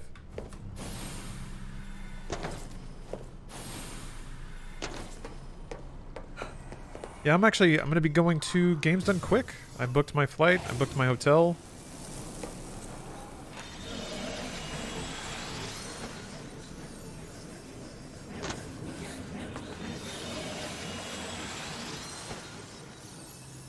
Yep, slurping up these ghosts. I'm curious. I should have asked Ray or something. Wait, I'm on the schedule? Me?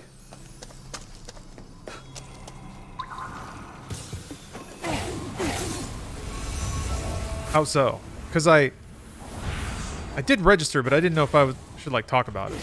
Because I'm well, whatever. I'm already doing it. I registered as a volunteer backup. I'm not going to be doing speed runs, but I might be able to get a shift posting the stream.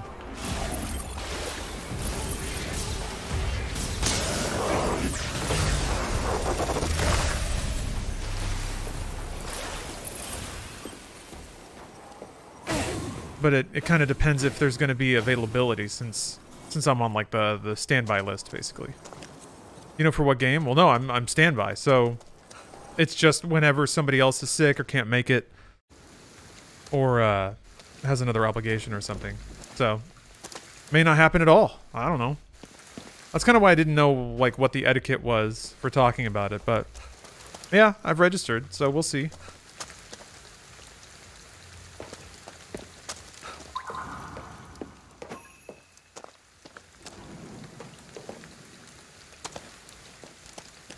It says you're doing Doom Eternal on the schedule? For real? Oh man, okay. Well, I did request that. But I didn't know that that was written in. Oh shit. Okay, cool. Hold on. I didn't know that. Hold on, let me click on this. Ah! Look at that. Okay, cool. Ah! Okay, cool. I get to awesome. I get to block that out at least. If I know I'm assigned something, then at least I can like plan around it. That fucking rocks. Didn't even get an email. Well, I mean, I did. I got an email saying that they had selected me as a backup, and I just assumed that meant that they were going to assign all the slots to their main lineup, and oh man, I'm gonna be nervous. Doom Eternal. well, that's badass. We'll see though. I'm still backup, so I'm gonna like in the back of my mind, if there's like a main staffer who gets assigned that, it won't destroy me or anything. But that's pretty cool. Ooh, Faye, thank you for gifting 5 subs. Wear the cum shirt. I don't know if commentators are going to be visible. We'll see, or if hosts. But yeah, I can try.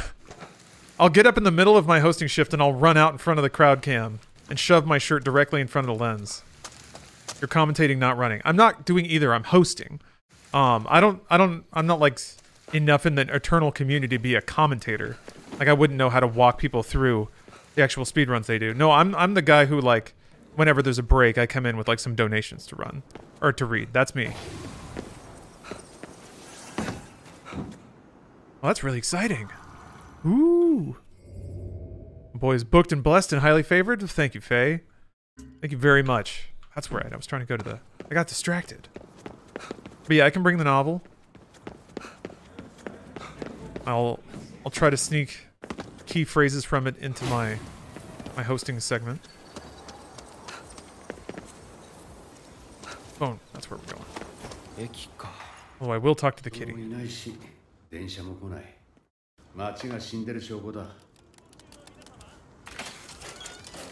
Can't wait to see you on the couch with the raffle items. If you put enough money in, yeah, you get entered for a raffle for me to just show up at your place. Show up with my 3rd Doom novel that I'll just start reading.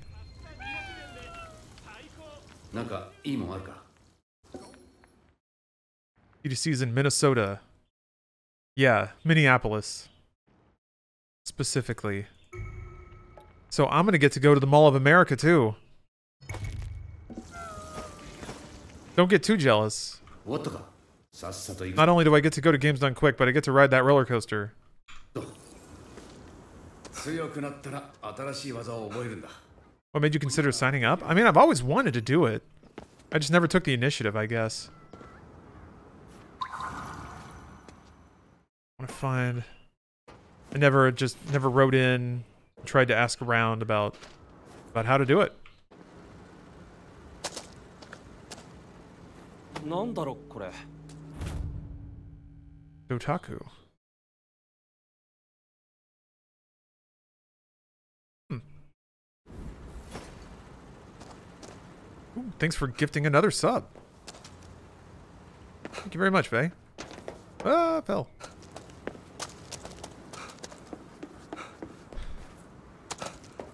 Well, that's really exciting. I gotta watch a lot of speedruns now. Of Doom Eternal, that won't be hard. Yeah, 6? Wait. Technically 7. Oh, wait, no. There were 2 batches of 5. My bad. Hey, thank you very much. Alright, so that's 13 total? If you count yours. Maybe I shouldn't have said that. Oh, you weren't winning? Oh, okay. Be careful. I don't know.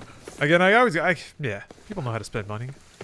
No one's gonna get evicted because they're trying to get on the top of a leaderboard. I'm sure that wouldn't happen.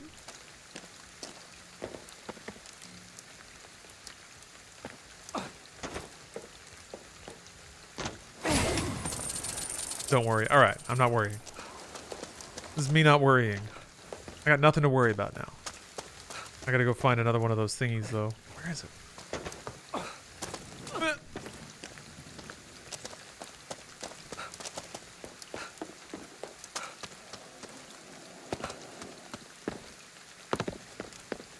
Oh, come on.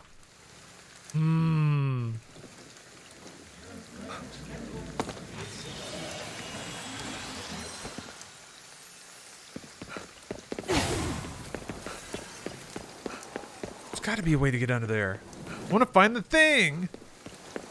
I'm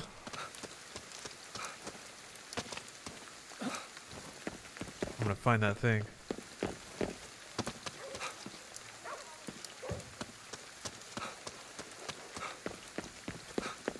Maybe it's up? On the side of the building?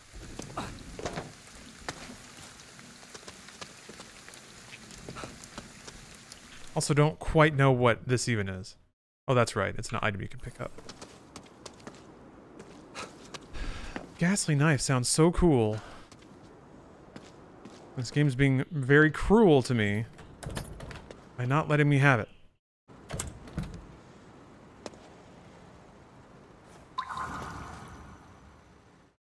Yeah, I forgot that would probably make it highlight. Oh, there it is. Ugh.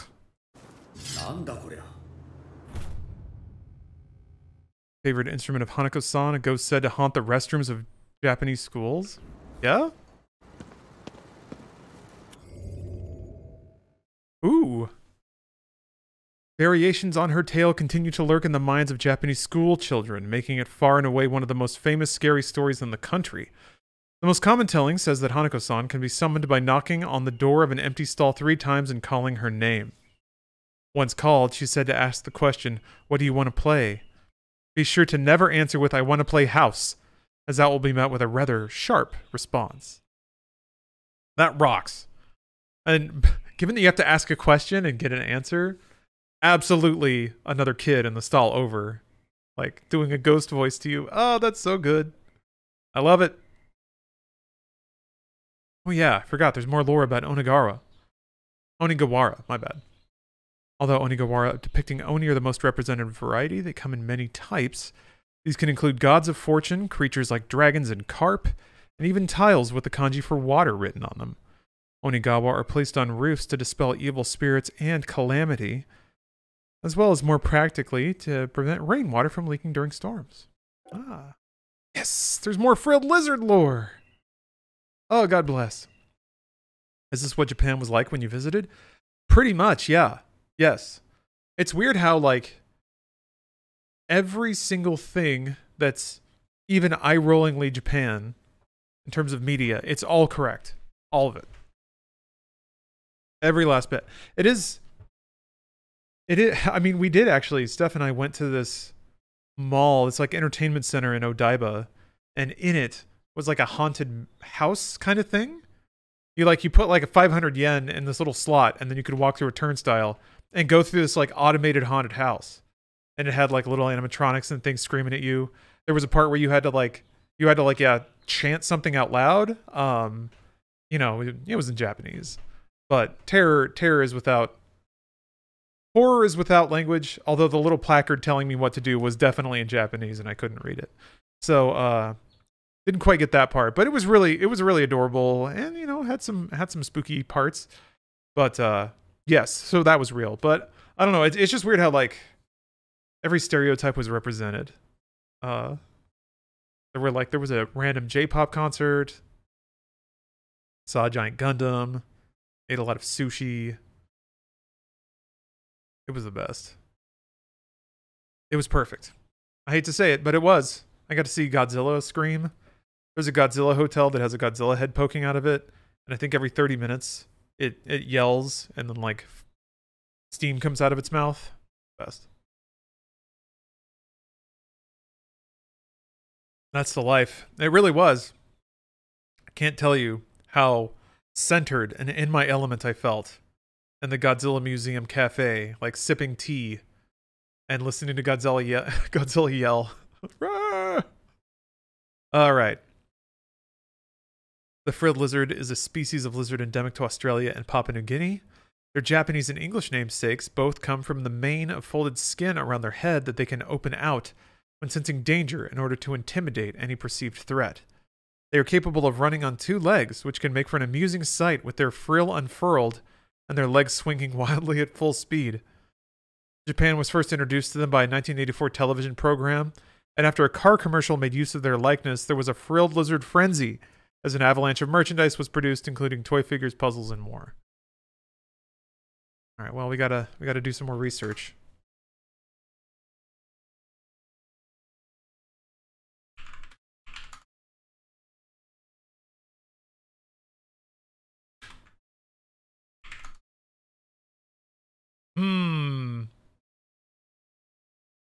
I want to see this. I want to see this commercial, but not coming up as that. Freaky lizard.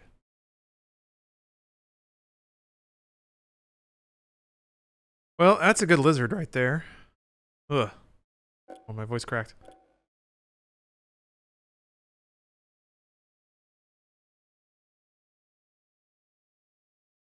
YouTube is anti-lizard. I agree.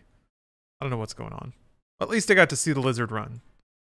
Bell-shaped bronze ware thought to have been produced during Japan's Yayoi period, roughly 1000 BC to 200 CE.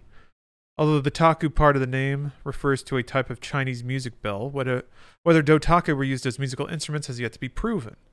Dotaku underwent changes in their appearance after being introduced in Japan. Not only did they become larger, but they also had designs affixed to them. By the late Yayoi period, dotaku in excess of 1 meter in height were being forged. Excavated evidence points to them not only ceasing to be manufactured by the 3rd century, but even actively destroyed. One theory postulates that as ritual symbols of a bygone era, they had become an inconvenience to those in power. Man, when shit is that old. Why is there a light bulb? Why is there a light bulb by my map? What does that mean? Oh, it means my flashlight's on. Okay, I guess I can go do story. Hey, Catherine. Good to see you. How we doing? Doing very well. Thank you for asking. Ooh, it's a creep thing. Born Again Waffle House. God, that's such a good name. Thank you for the sub. Oh, you're... Ooh! Oh, it's like a little alarm unit. That's cool. Smart to make him bright yellow.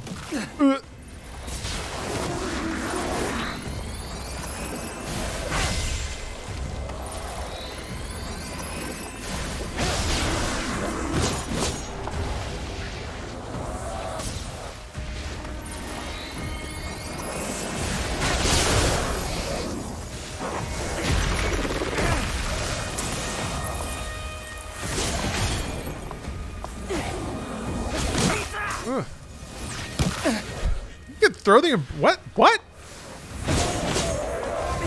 Oh, you could do that? Oh, he must have picked up another one and thrown it at me. Okay. I thought he threw his own.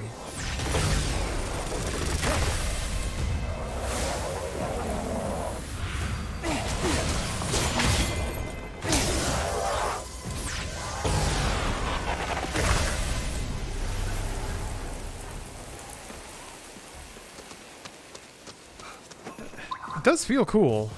The audio feedback is really nice.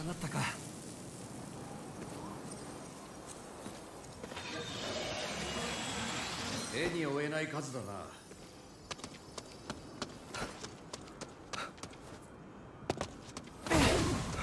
Can you wait? Can you be ghost racist? Is that possible? 再開発したって今の東京じゃ意味ねえな。 People aren't alive. They don't have a soul. You have rights? あいつ 気をつけろ。体がでかいだけじゃなさそうだ。 Wait, there's a special one? Oh, I wonder if water goes through the umbrellas. It does.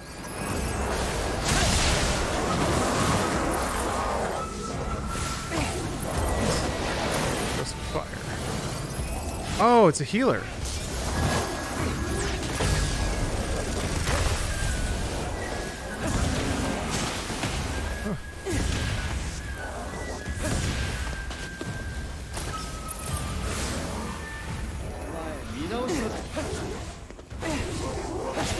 Lucas, what is up? Hello?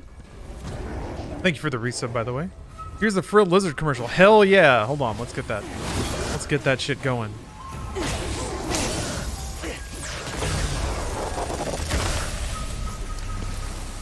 Oh, it's so sparkly. Hell yes. Hell yes.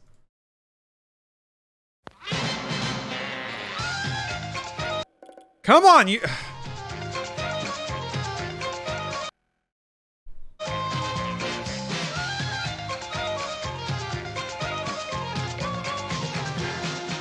道は星の数ほどあります。のびのびと好きな道を行きましょうよ。今度のミラージュでね。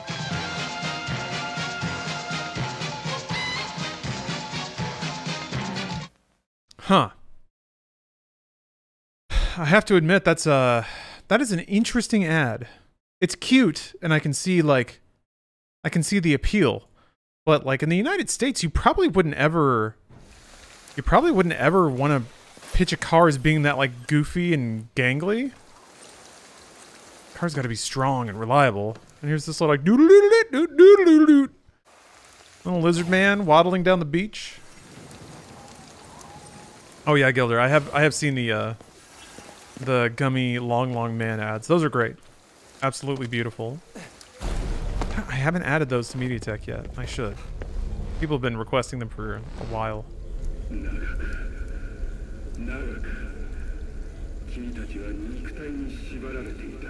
Kia Soul's pretty goofy. I guess they did have that. They had that ad campaign where there were like a bunch of hamsters riding in the car, being all cute and fluffy.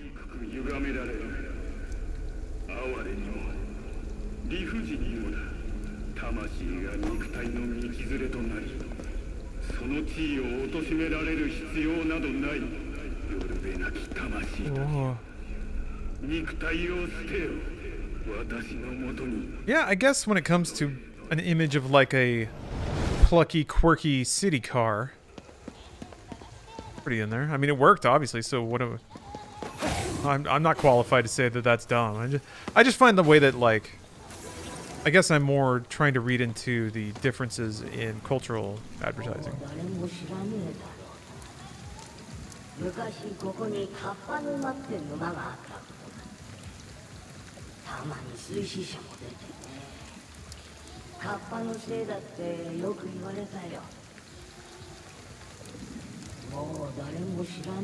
You prefer Silent Hill or Resident Evil games?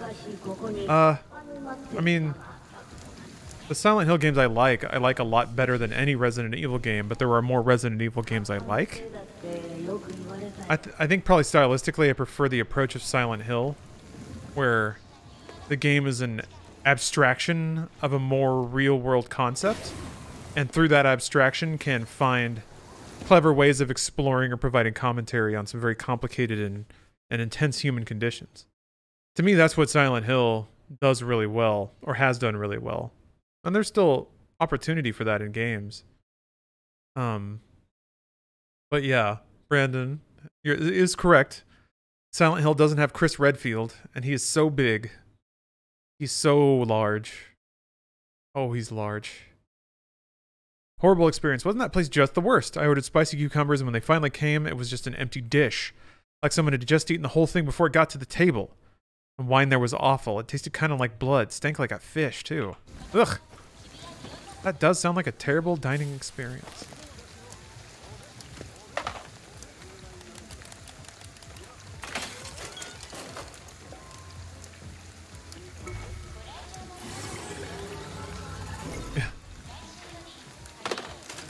Triceps every day for Chris. Every day is try day. Oh, look at that. A day that ends with day. Guess I'll work my tries.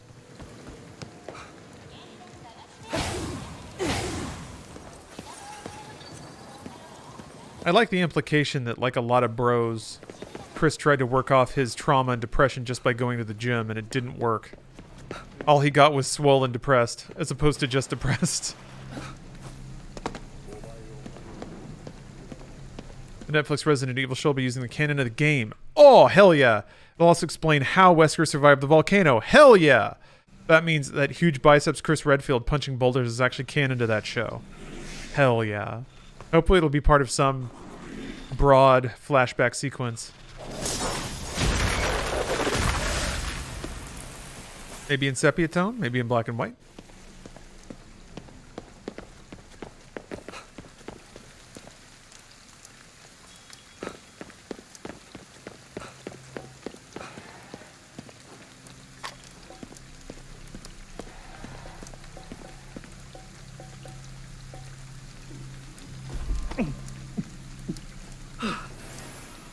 Kiryu Yamaoka is a large part of Silent Hill's appeal for me.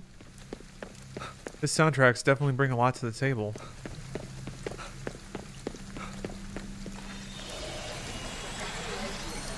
Yeah, I guess I don't remember... I remember some of the tracks from Resident Evil. Mostly, like, safe room music and title themes and stuff.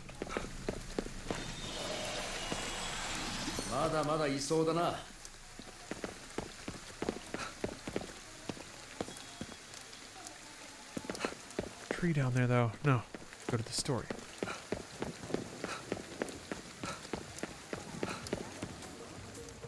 Wait, there's a Marilyn Manson song for Resident Evil? Was it for one of the movies? Oh no!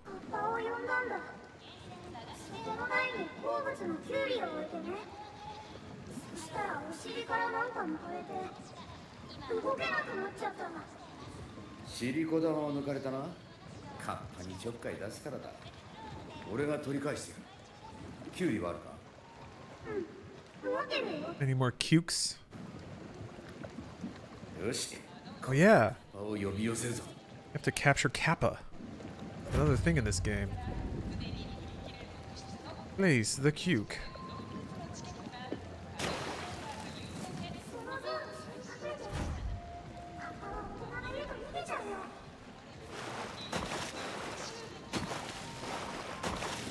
Oh.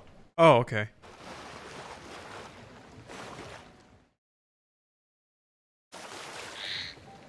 Ah! 出た。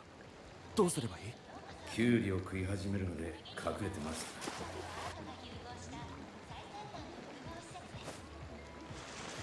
キュウリ食ってる時が狙い目だぞ。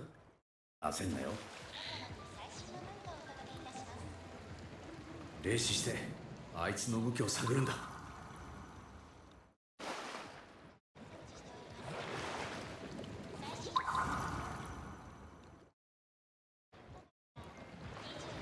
Hey, Death Moon. Had a bit of a stressful day at work, customers being rude and all, but it's good to be here with you all. I'm sorry to hear that.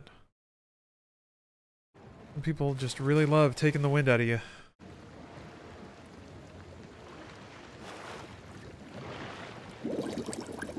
But you made it through, you didn't kick anybody. That's a victory. Why is Kappa so suspicious?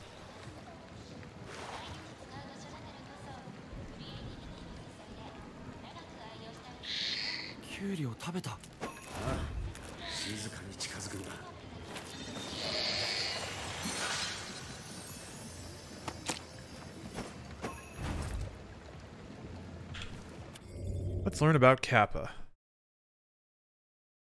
A yokai known throughout all of Japan that supposedly lurks near rivers and ponds. Its prominence in the popular consciousness has given rise to many tales regarding how we live and interact with humans, or how they live and interact.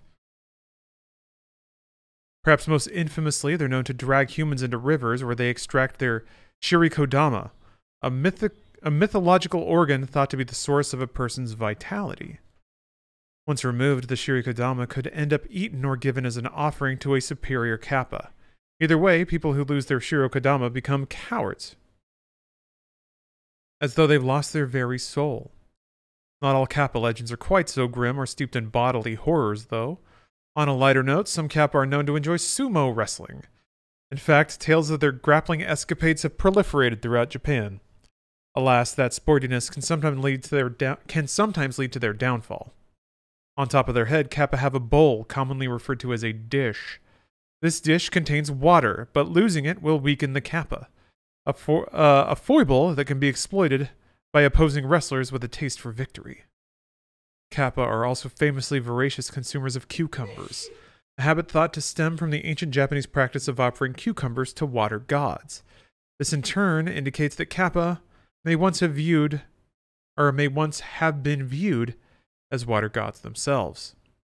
In any case, their propensity for the crunchy green gourd has resulted in makizushi rolls containing cucumber to be referred to as kappa maki. Ah. Well, thank you for all the kappas in chat. Appropriate and well-timed. What? Oh, I gotta talk to him. ほら、お前のシリコ玉だ。もう動けるだろ。もう妖怪にいたずらしちゃダメだよ。ありが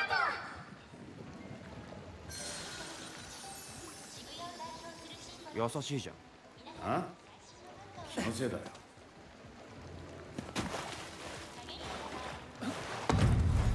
Whoop.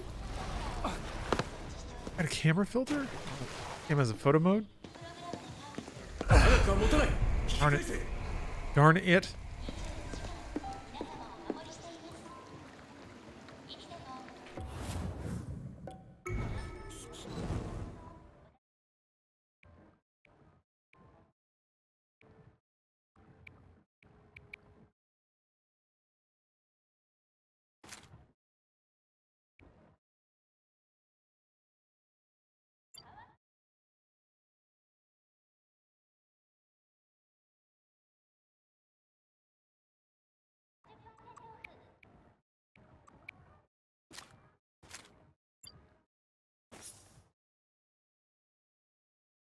Cool. Ready? You can do the dance.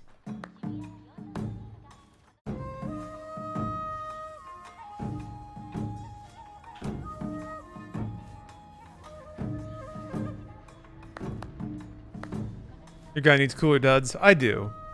Luckily, that is a part of the game. You can get new clothes and stuff. I just haven't done a lot of side stuff. Or really, a whole lot of stuff in general.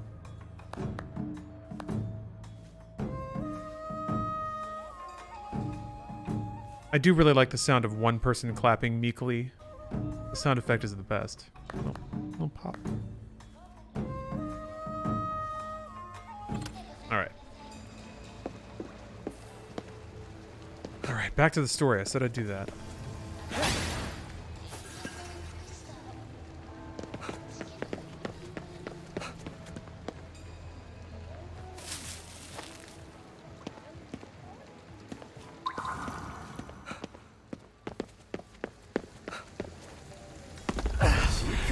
Come on. Okay, that's not happening. Get up there. Oh, maybe I gotta go around this back way.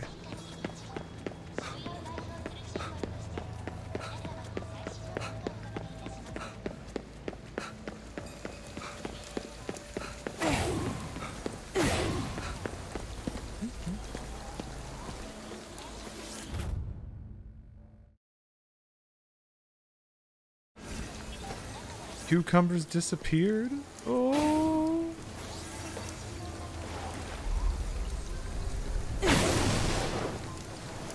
What's the death fog all about? That's a good question. I think it's mostly more of a game mechanic than anything. You push back more death fog by purifying Shinto gates. So it's kind of like the tower mechanic. Gradually unveils part of the world. Yeah, maybe I have to... gate around here? This guy. Like, kind of shows you the area. Oh. Oh. Okay, there's another gate I have to... I gotta clean up before I can climb this tower. Oh, Papa Bear, you've been playing Death Stranding? That game is great. It is very therapeutic.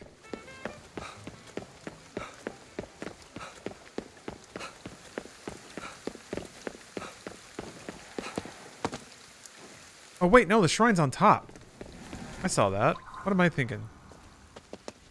Yeah, it's right up there.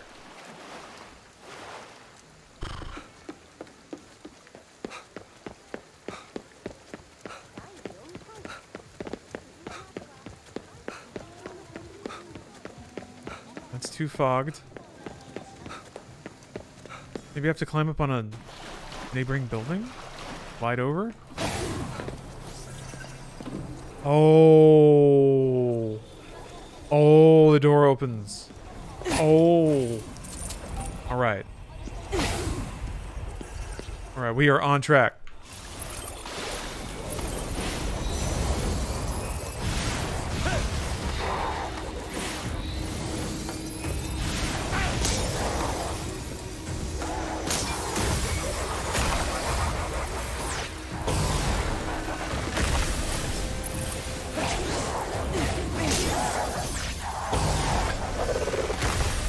That's right, this game has door opening tech.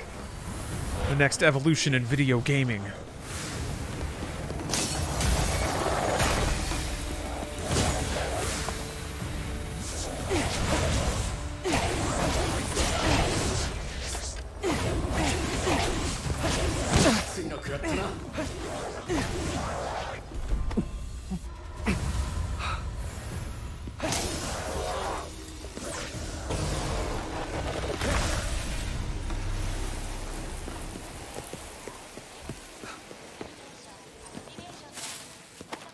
Can't believe. That was a long time running around. But that's okay. Time spent running around in a game is not time wasted. See? Look at how lean this guy is. You can't have Goku out here being thick as shit. And that's the peak male form.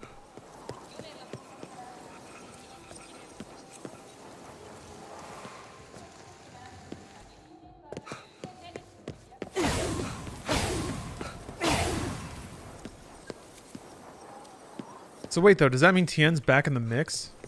Because he had basically sidelined himself a long time ago.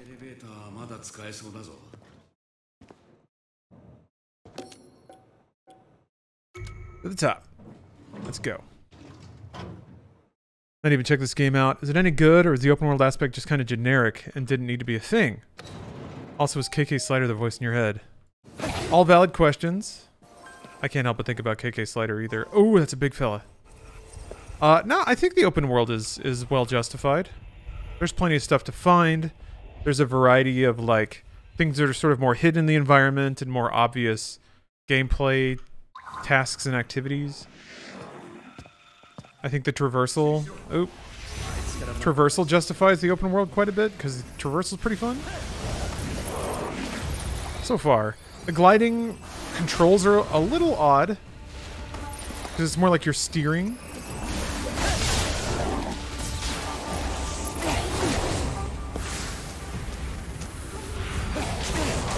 Yeah, I played a few side quests that kind of all had custom content to them, unique areas to go into, custom encounters. Haven't seen a whole lot of just sheer copy and paste. Ooh, there's a double hit.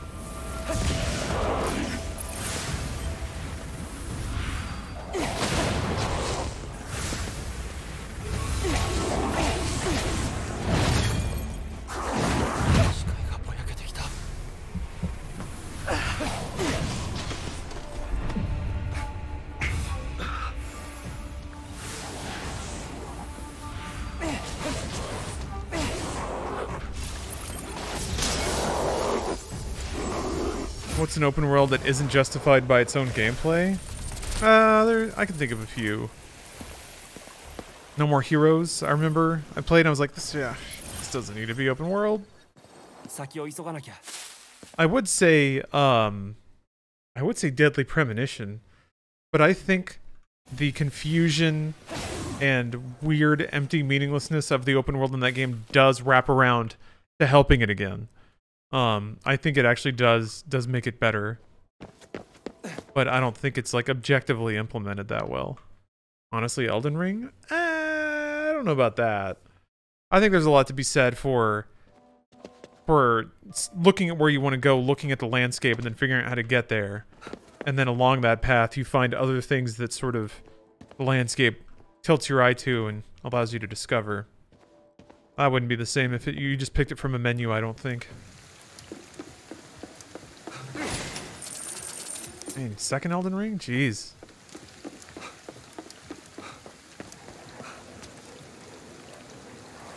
I realized that, like, I mean, Souls 3 was partially open world.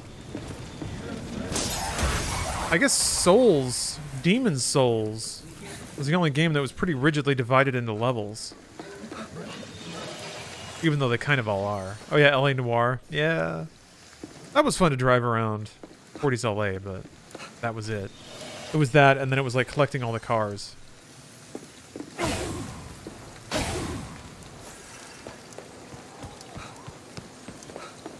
Just a lot of fields of nothing and repeat dungeons on a clunky horse.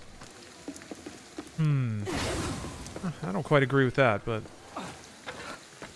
that's okay. I mean, that was how I felt about Skyrim, but I still think the open world is important in that game.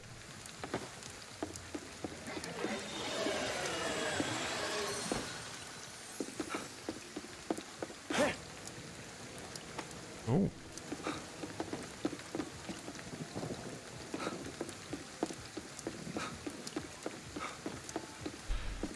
I don't know, there were a lot of them, like, I feel like PS2, PS3 era. Kind of when the open world's all over the place.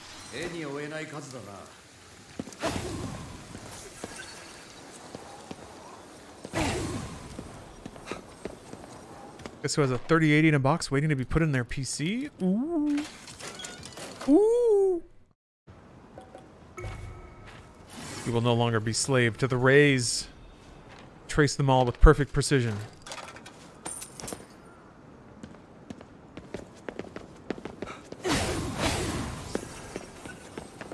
I'm excited for you. Oh yeah, Dead Island. Yeah. Yeah. I just felt too big for the gameplay. I get it though, like the difficulty of the game should be crossing the open world. Like that's the level, right? It's just learning the space, learning how to navigate it efficiently. So the longer they make you move through it, the harder it is. But yeah, Dead Island felt a little spaced out. Like it felt too long to run everywhere.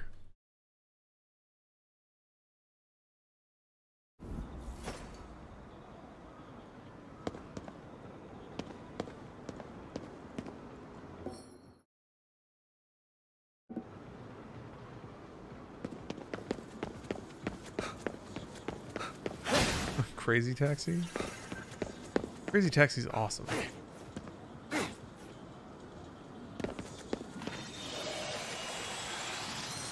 Yeah, okay, Jet Set Radio. That's pretty good.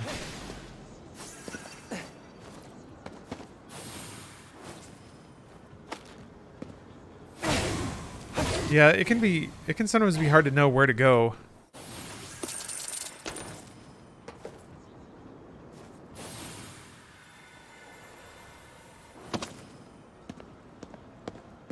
Nothing else. I want to play this game just for the Japanese aesthetic. Yeah, it's really strong and it's really good. You know, that's not something that's necessarily just going to appeal to everybody. I guess nothing really appeals to everybody, but unless it's Garfield. Everyone loves Garfield. Oh wait, here we go. Yeah, see that's the weird thing about like trying to glide with a mouse. As you turn left and right, but it's like crazy sensitive. And you can spin around 360 degrees without really meaning to. I wonder if flight sensitivity is its own thing.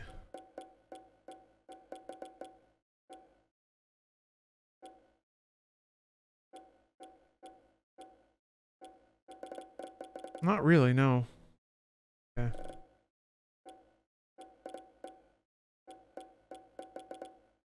This is nice though. Graphic options?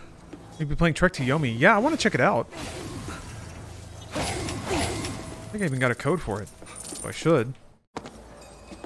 Would you recommend this game? I would, Jonathan. Rip.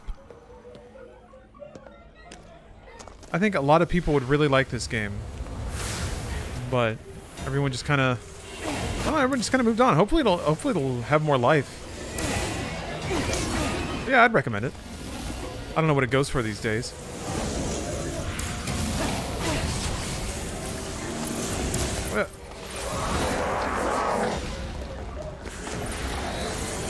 It's gonna be on Game Pass in like a year? That's a good point, yeah. Well, maybe. Maybe. I don't know what kind of publishing agreement they have with Sony. But probably, yeah. Microsoft owns it now, I think. Was this published by Sony?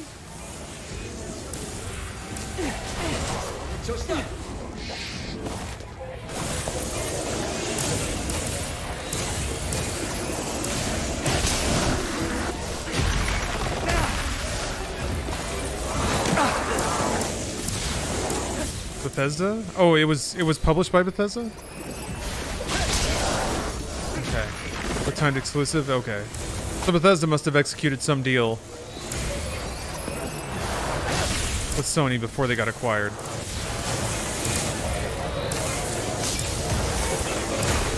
Same with Deathloop? Gotcha. Okay, so yeah. Probably be on Xbox eventually. Or on Game Pass specifically. Why did he do more than one at a time? That rocks.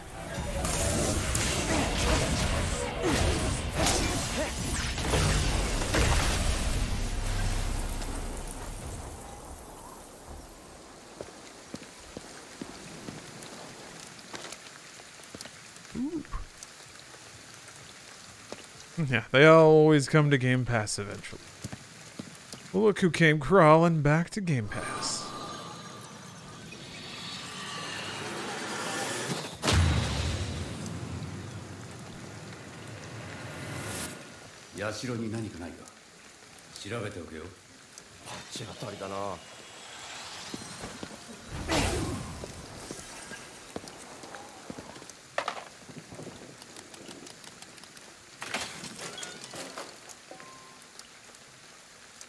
Oh, it's coming to Xbox on March 25th, 2023. Okay.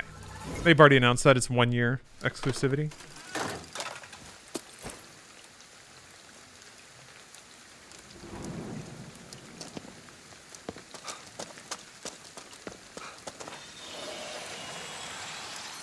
Okay, well, at least it'll have another go round. Death John, I'm sorry to say I'm no longer sponsored by G Fuel. I'll have to go to another one of your favorite streamers for a discount code.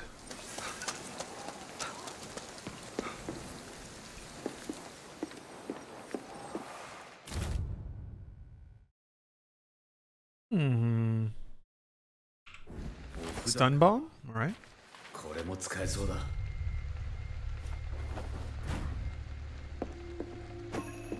Only came out in March? Thought it was late 2021 game. Where's the time gone? I mean, it's a good thing, right? Ooh, okay.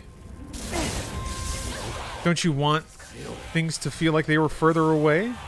Because that means time's not going by quickly? I don't know. I'm taking myself into pretzels now.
Uh-oh. There we go. There's like a dead zone. Well, dead zone is the wrong term, but if you move your mouse too far, it's like, ah, you gave up. So I just had to learn what that boundary was.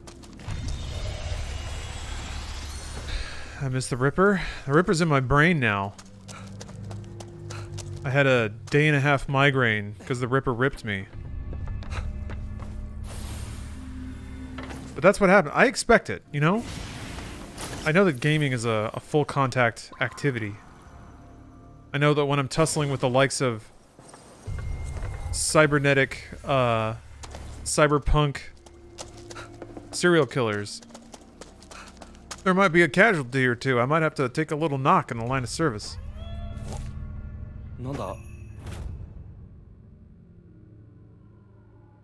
Do all of those have lore? They do! Oh my god, I love it. Portrait of a Spirit. A hanging scroll depicting a spirit. Stories about spirits became widespread phenomenon, or a widespread phenomenon, during the Edo period, 1603 to 1868. These stories inspired quite a few artists to capture the essence of a spirit. This might explain how the commonly accepted image came to be depicted as a pale-faced figure dressed in all white and without any legs. In those days, people in Japan held the belief that a picture like this one might even act as a charm to ward away evil spirits. Many stores would display them to invite prosperity and keep negative energy at bay. Just realized my mind. That was close.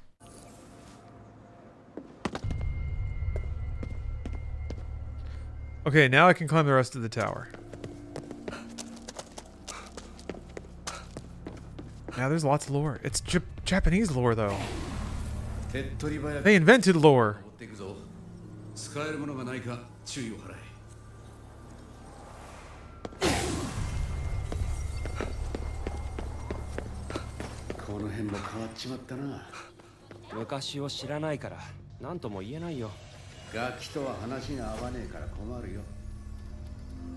Heard a pup. Oh! Hello there. Hello there, you bougie. Who's the pupper? I gotta feed him. Too cute. Oh wait, I can't. Oh, I can't. Okay, never mind.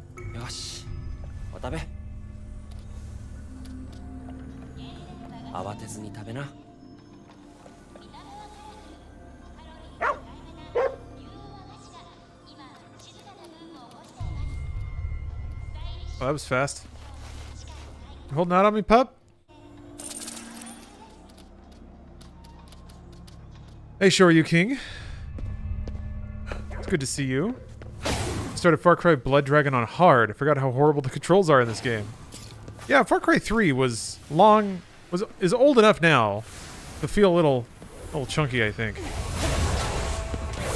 What's so bad about him, though? I remember it being pretty Pretty straightforward.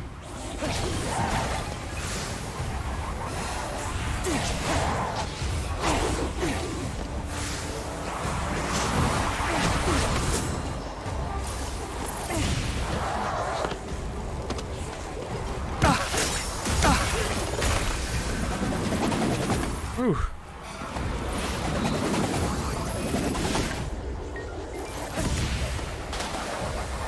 Think through 3 now. Yeah, it's aged all right.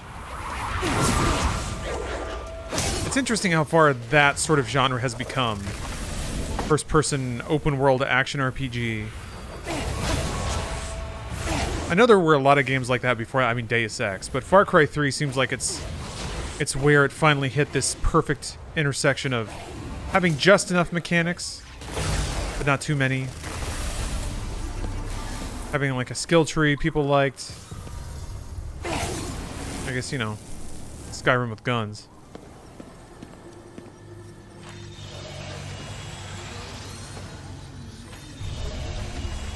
Oh, mainly the driving. Oh, okay. Yeah, it's one of those games that tried to be everything. Oh no. Oh no.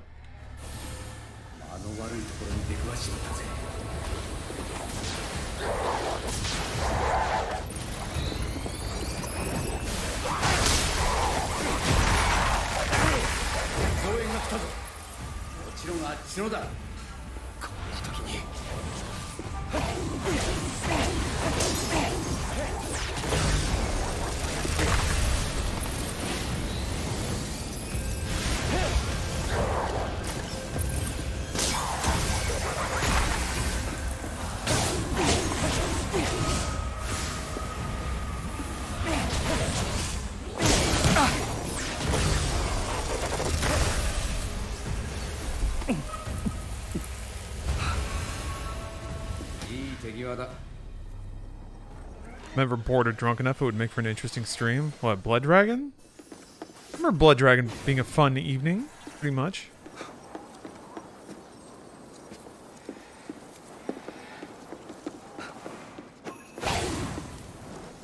Here, Gargle. Oh, there you are.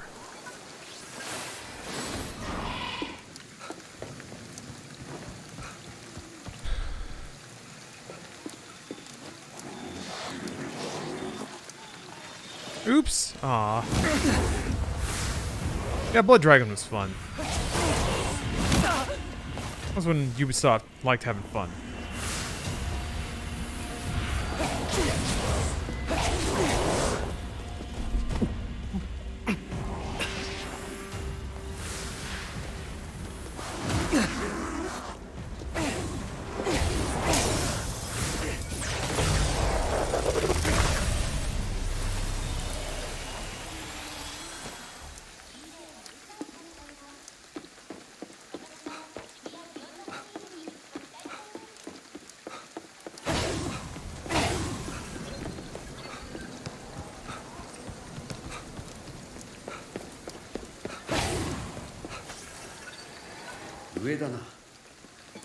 Come on. Got some souls floating around. The characters in base Far Cry 3 are all so boring, and having to listen to them talk instead of dumb shooty time is no bueno. Yeah? Yeah, I remember being pretty underwhelmed with the story in Far Cry 3. Which was a kind of a bummer after how, I guess,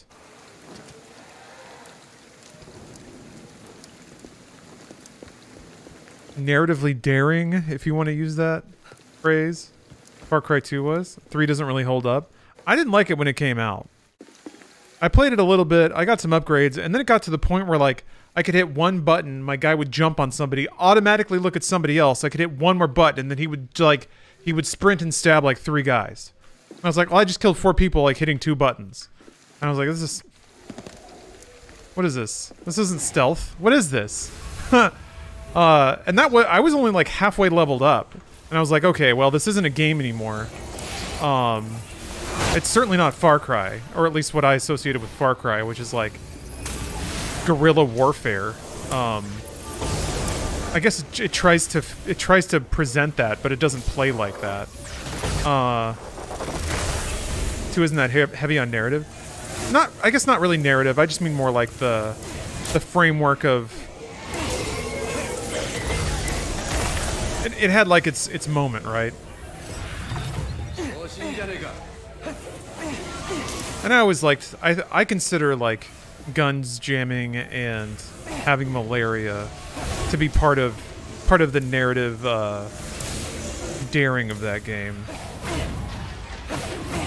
But they learned very quick, no, these games are not for interesting things. These games are for fun. So, give people the ability to turn into a feral Wolverine and just twirl around and kill everybody. Which was cool. Okay, I have to get it from the other side. Yeah, the last hour of 2. That's kind of what I'm referring to.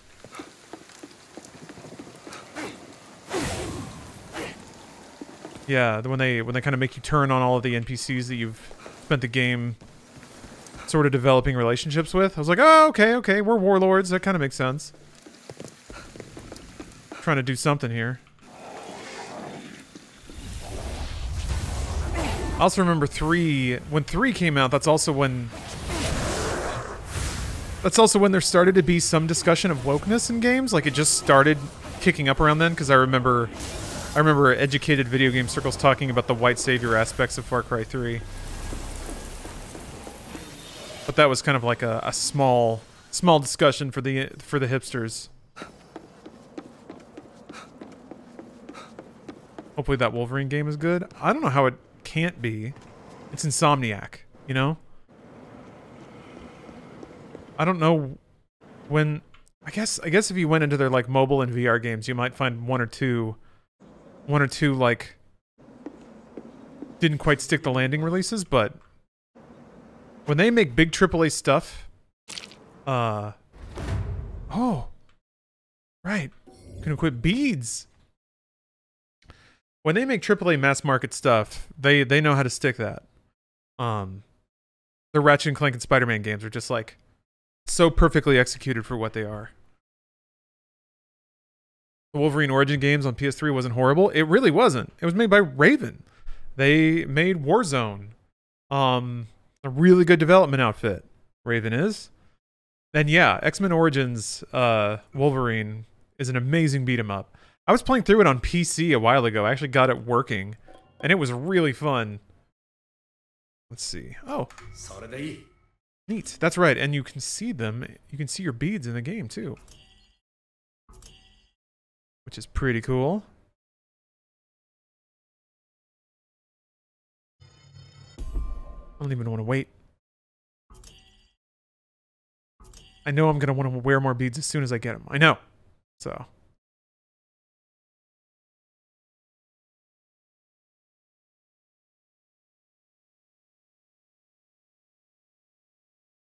I don't want to heal with core extractions because I want to be able to use more food.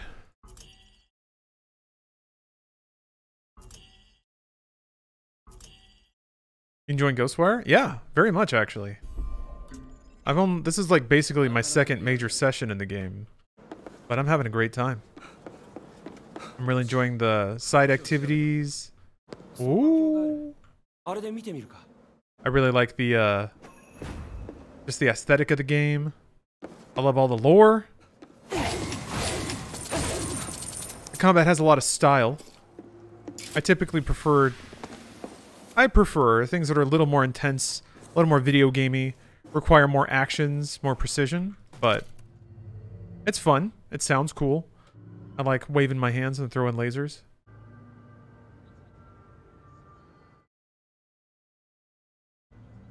Eee. What am I looking at? What did I see? Oh. Gramble. I got to go there?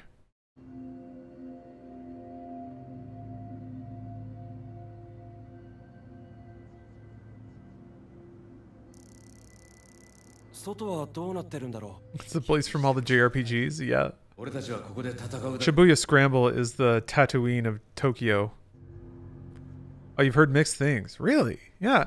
Some people are coming in, just to piggyback off the mixed things. Some people have come in and been like, hey, this game looks really good. Why were Why do people talk badly about it? I hadn't heard of anyone talking badly about it, so I don't know what the mixed aspects are, but I'm having a good time. Oh! あいつさっき見失ったやつだ I can see why it wouldn't just appeal to everybody, though.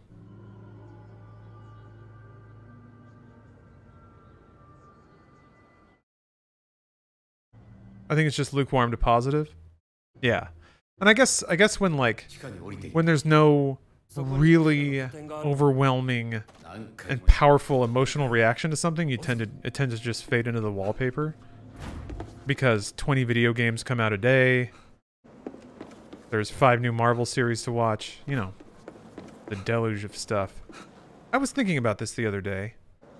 I think the sheer saturation of pop media, and I guess I should be clear about that. When I say pop media, I mean like media intended to be popular. Stuff that is made to appeal to and satisfy as many people as possible. It's a commercial product. The total saturation of that, I think, has me resenting it. I think there's just so much of it around that I'm just like, ugh. I'm just so done with like superheroes and stories about things that don't matter. Yeah.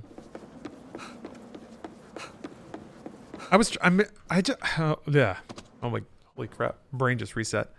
I've been trying to pinpoint why in the last couple of years I haven't, I felt a little weirdly misanthropic, I guess, about stuff that shouldn't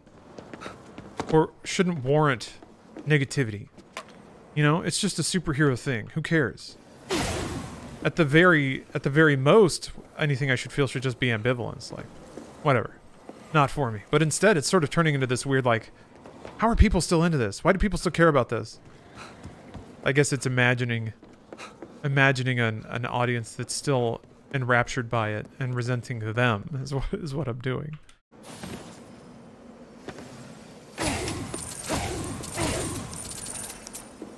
But it's not worth resenting anyone in this process. I guess there's some part of me that always wondered if just like dumb thrill movies or entertainment or just like basic entertainment would ever stop working on me. And I think being saturated by it has made that happen. Weird to be in that situation. Read an article that media outlets like Netflix are making shows designed only to engage long enough to get a brief mention at the water cooler next day, which accounts for so much generic beige content on there.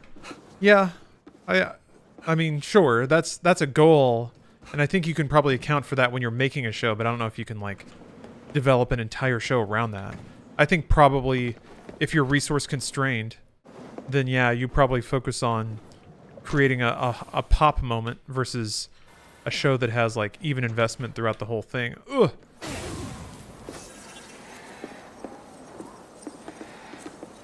I think it's just, there's just so much. There's just been such an explosion of media production in all facets that part of the game is cutting through the noise, and part of that means you might have to change your creative output in ways that make it more noticeable. Oh wait, there's no fall damage. Can you just jump off the thing? Why am I trying to go down this building like I don't have mystical flying powers? Oh, there's a... Oh!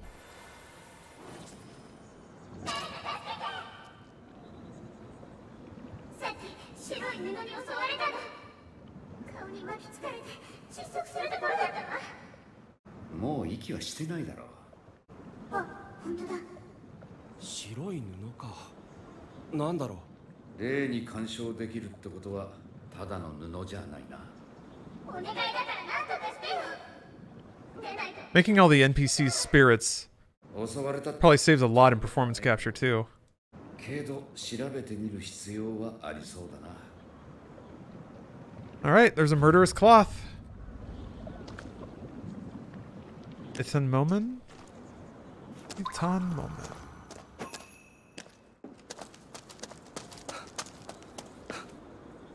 Oh, that was where I was.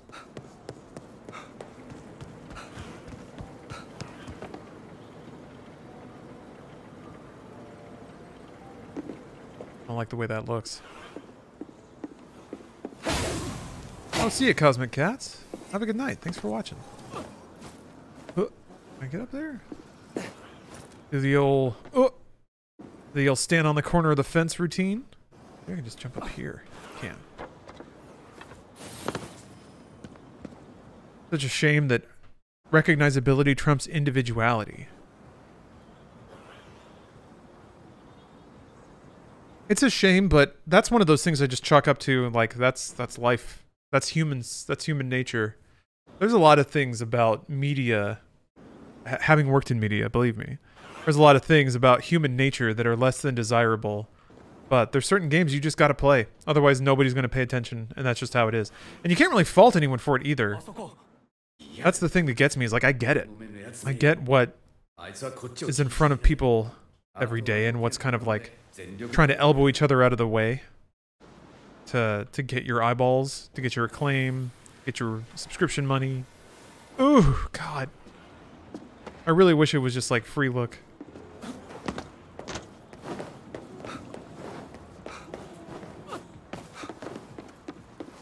That's why I am very grateful that you've decided to put my stream on. I bonked his head. Get you.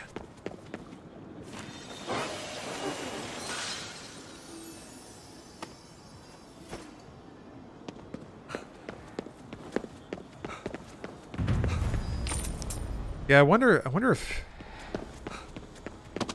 things will recede. I guess they have to. We're coming off of a few years of companies, like tons of private companies. Every company's private. Tons of media companies and even non-media companies throwing tons of money into the streaming space.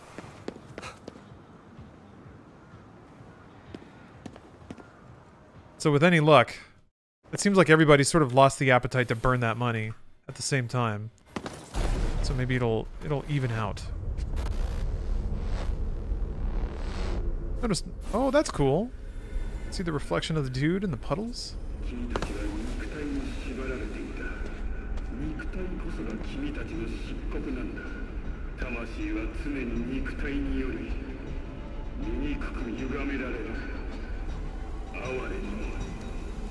Please make the funny reference or I'll forget I'm enjoying this. Sorry. A butt that's farting nuts out of it. It's like eggs going down a vacuum that's on reverse. Except it's fart gas. And it's testicles. Is that working?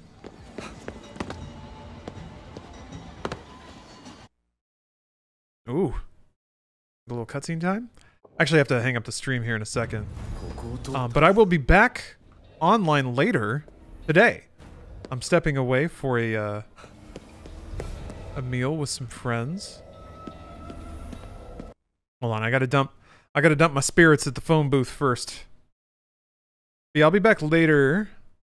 Maybe probably with more Tokyo Ghostwire.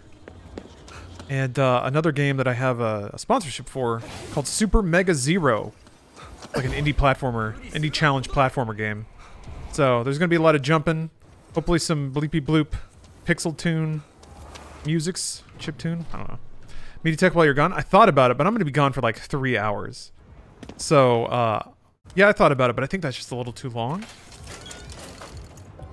Picking up a euro then coming back. Well, if you take a while, how tough am I? It'll all work out. There was MediaTek. Yeah, maybe I'll do it. Maybe I'll just do it. No, I'll leave it on. Screw it. This is what I have it for. Also, I just got a cutscene. Cool. All right. Yeah, I'll leave it on. It's on anime in Japan right now. Maybe I need to temper it out with another category. I might insert something else in there so that it's not too repellent. Might be the wrong word. No, I should. I gotta have faith in glorious Japan. that its aesthetic will carry the day. Yeah, midweek MediaTek. Exactly. Going outside MediaTek. All right. Well, thank you all very much for watching so far. Yeah, I'll just leave. I'll leave on clips while I'm gone. Once I have an idea of when I'll be back, I should know within the hour of when I'm going to be back. Then I'll put up a timer, saying when I'll be back, and then we'll have more video games. So, I guess I'll see you guys then. Enjoy MediaTek in the meantime. Level 1.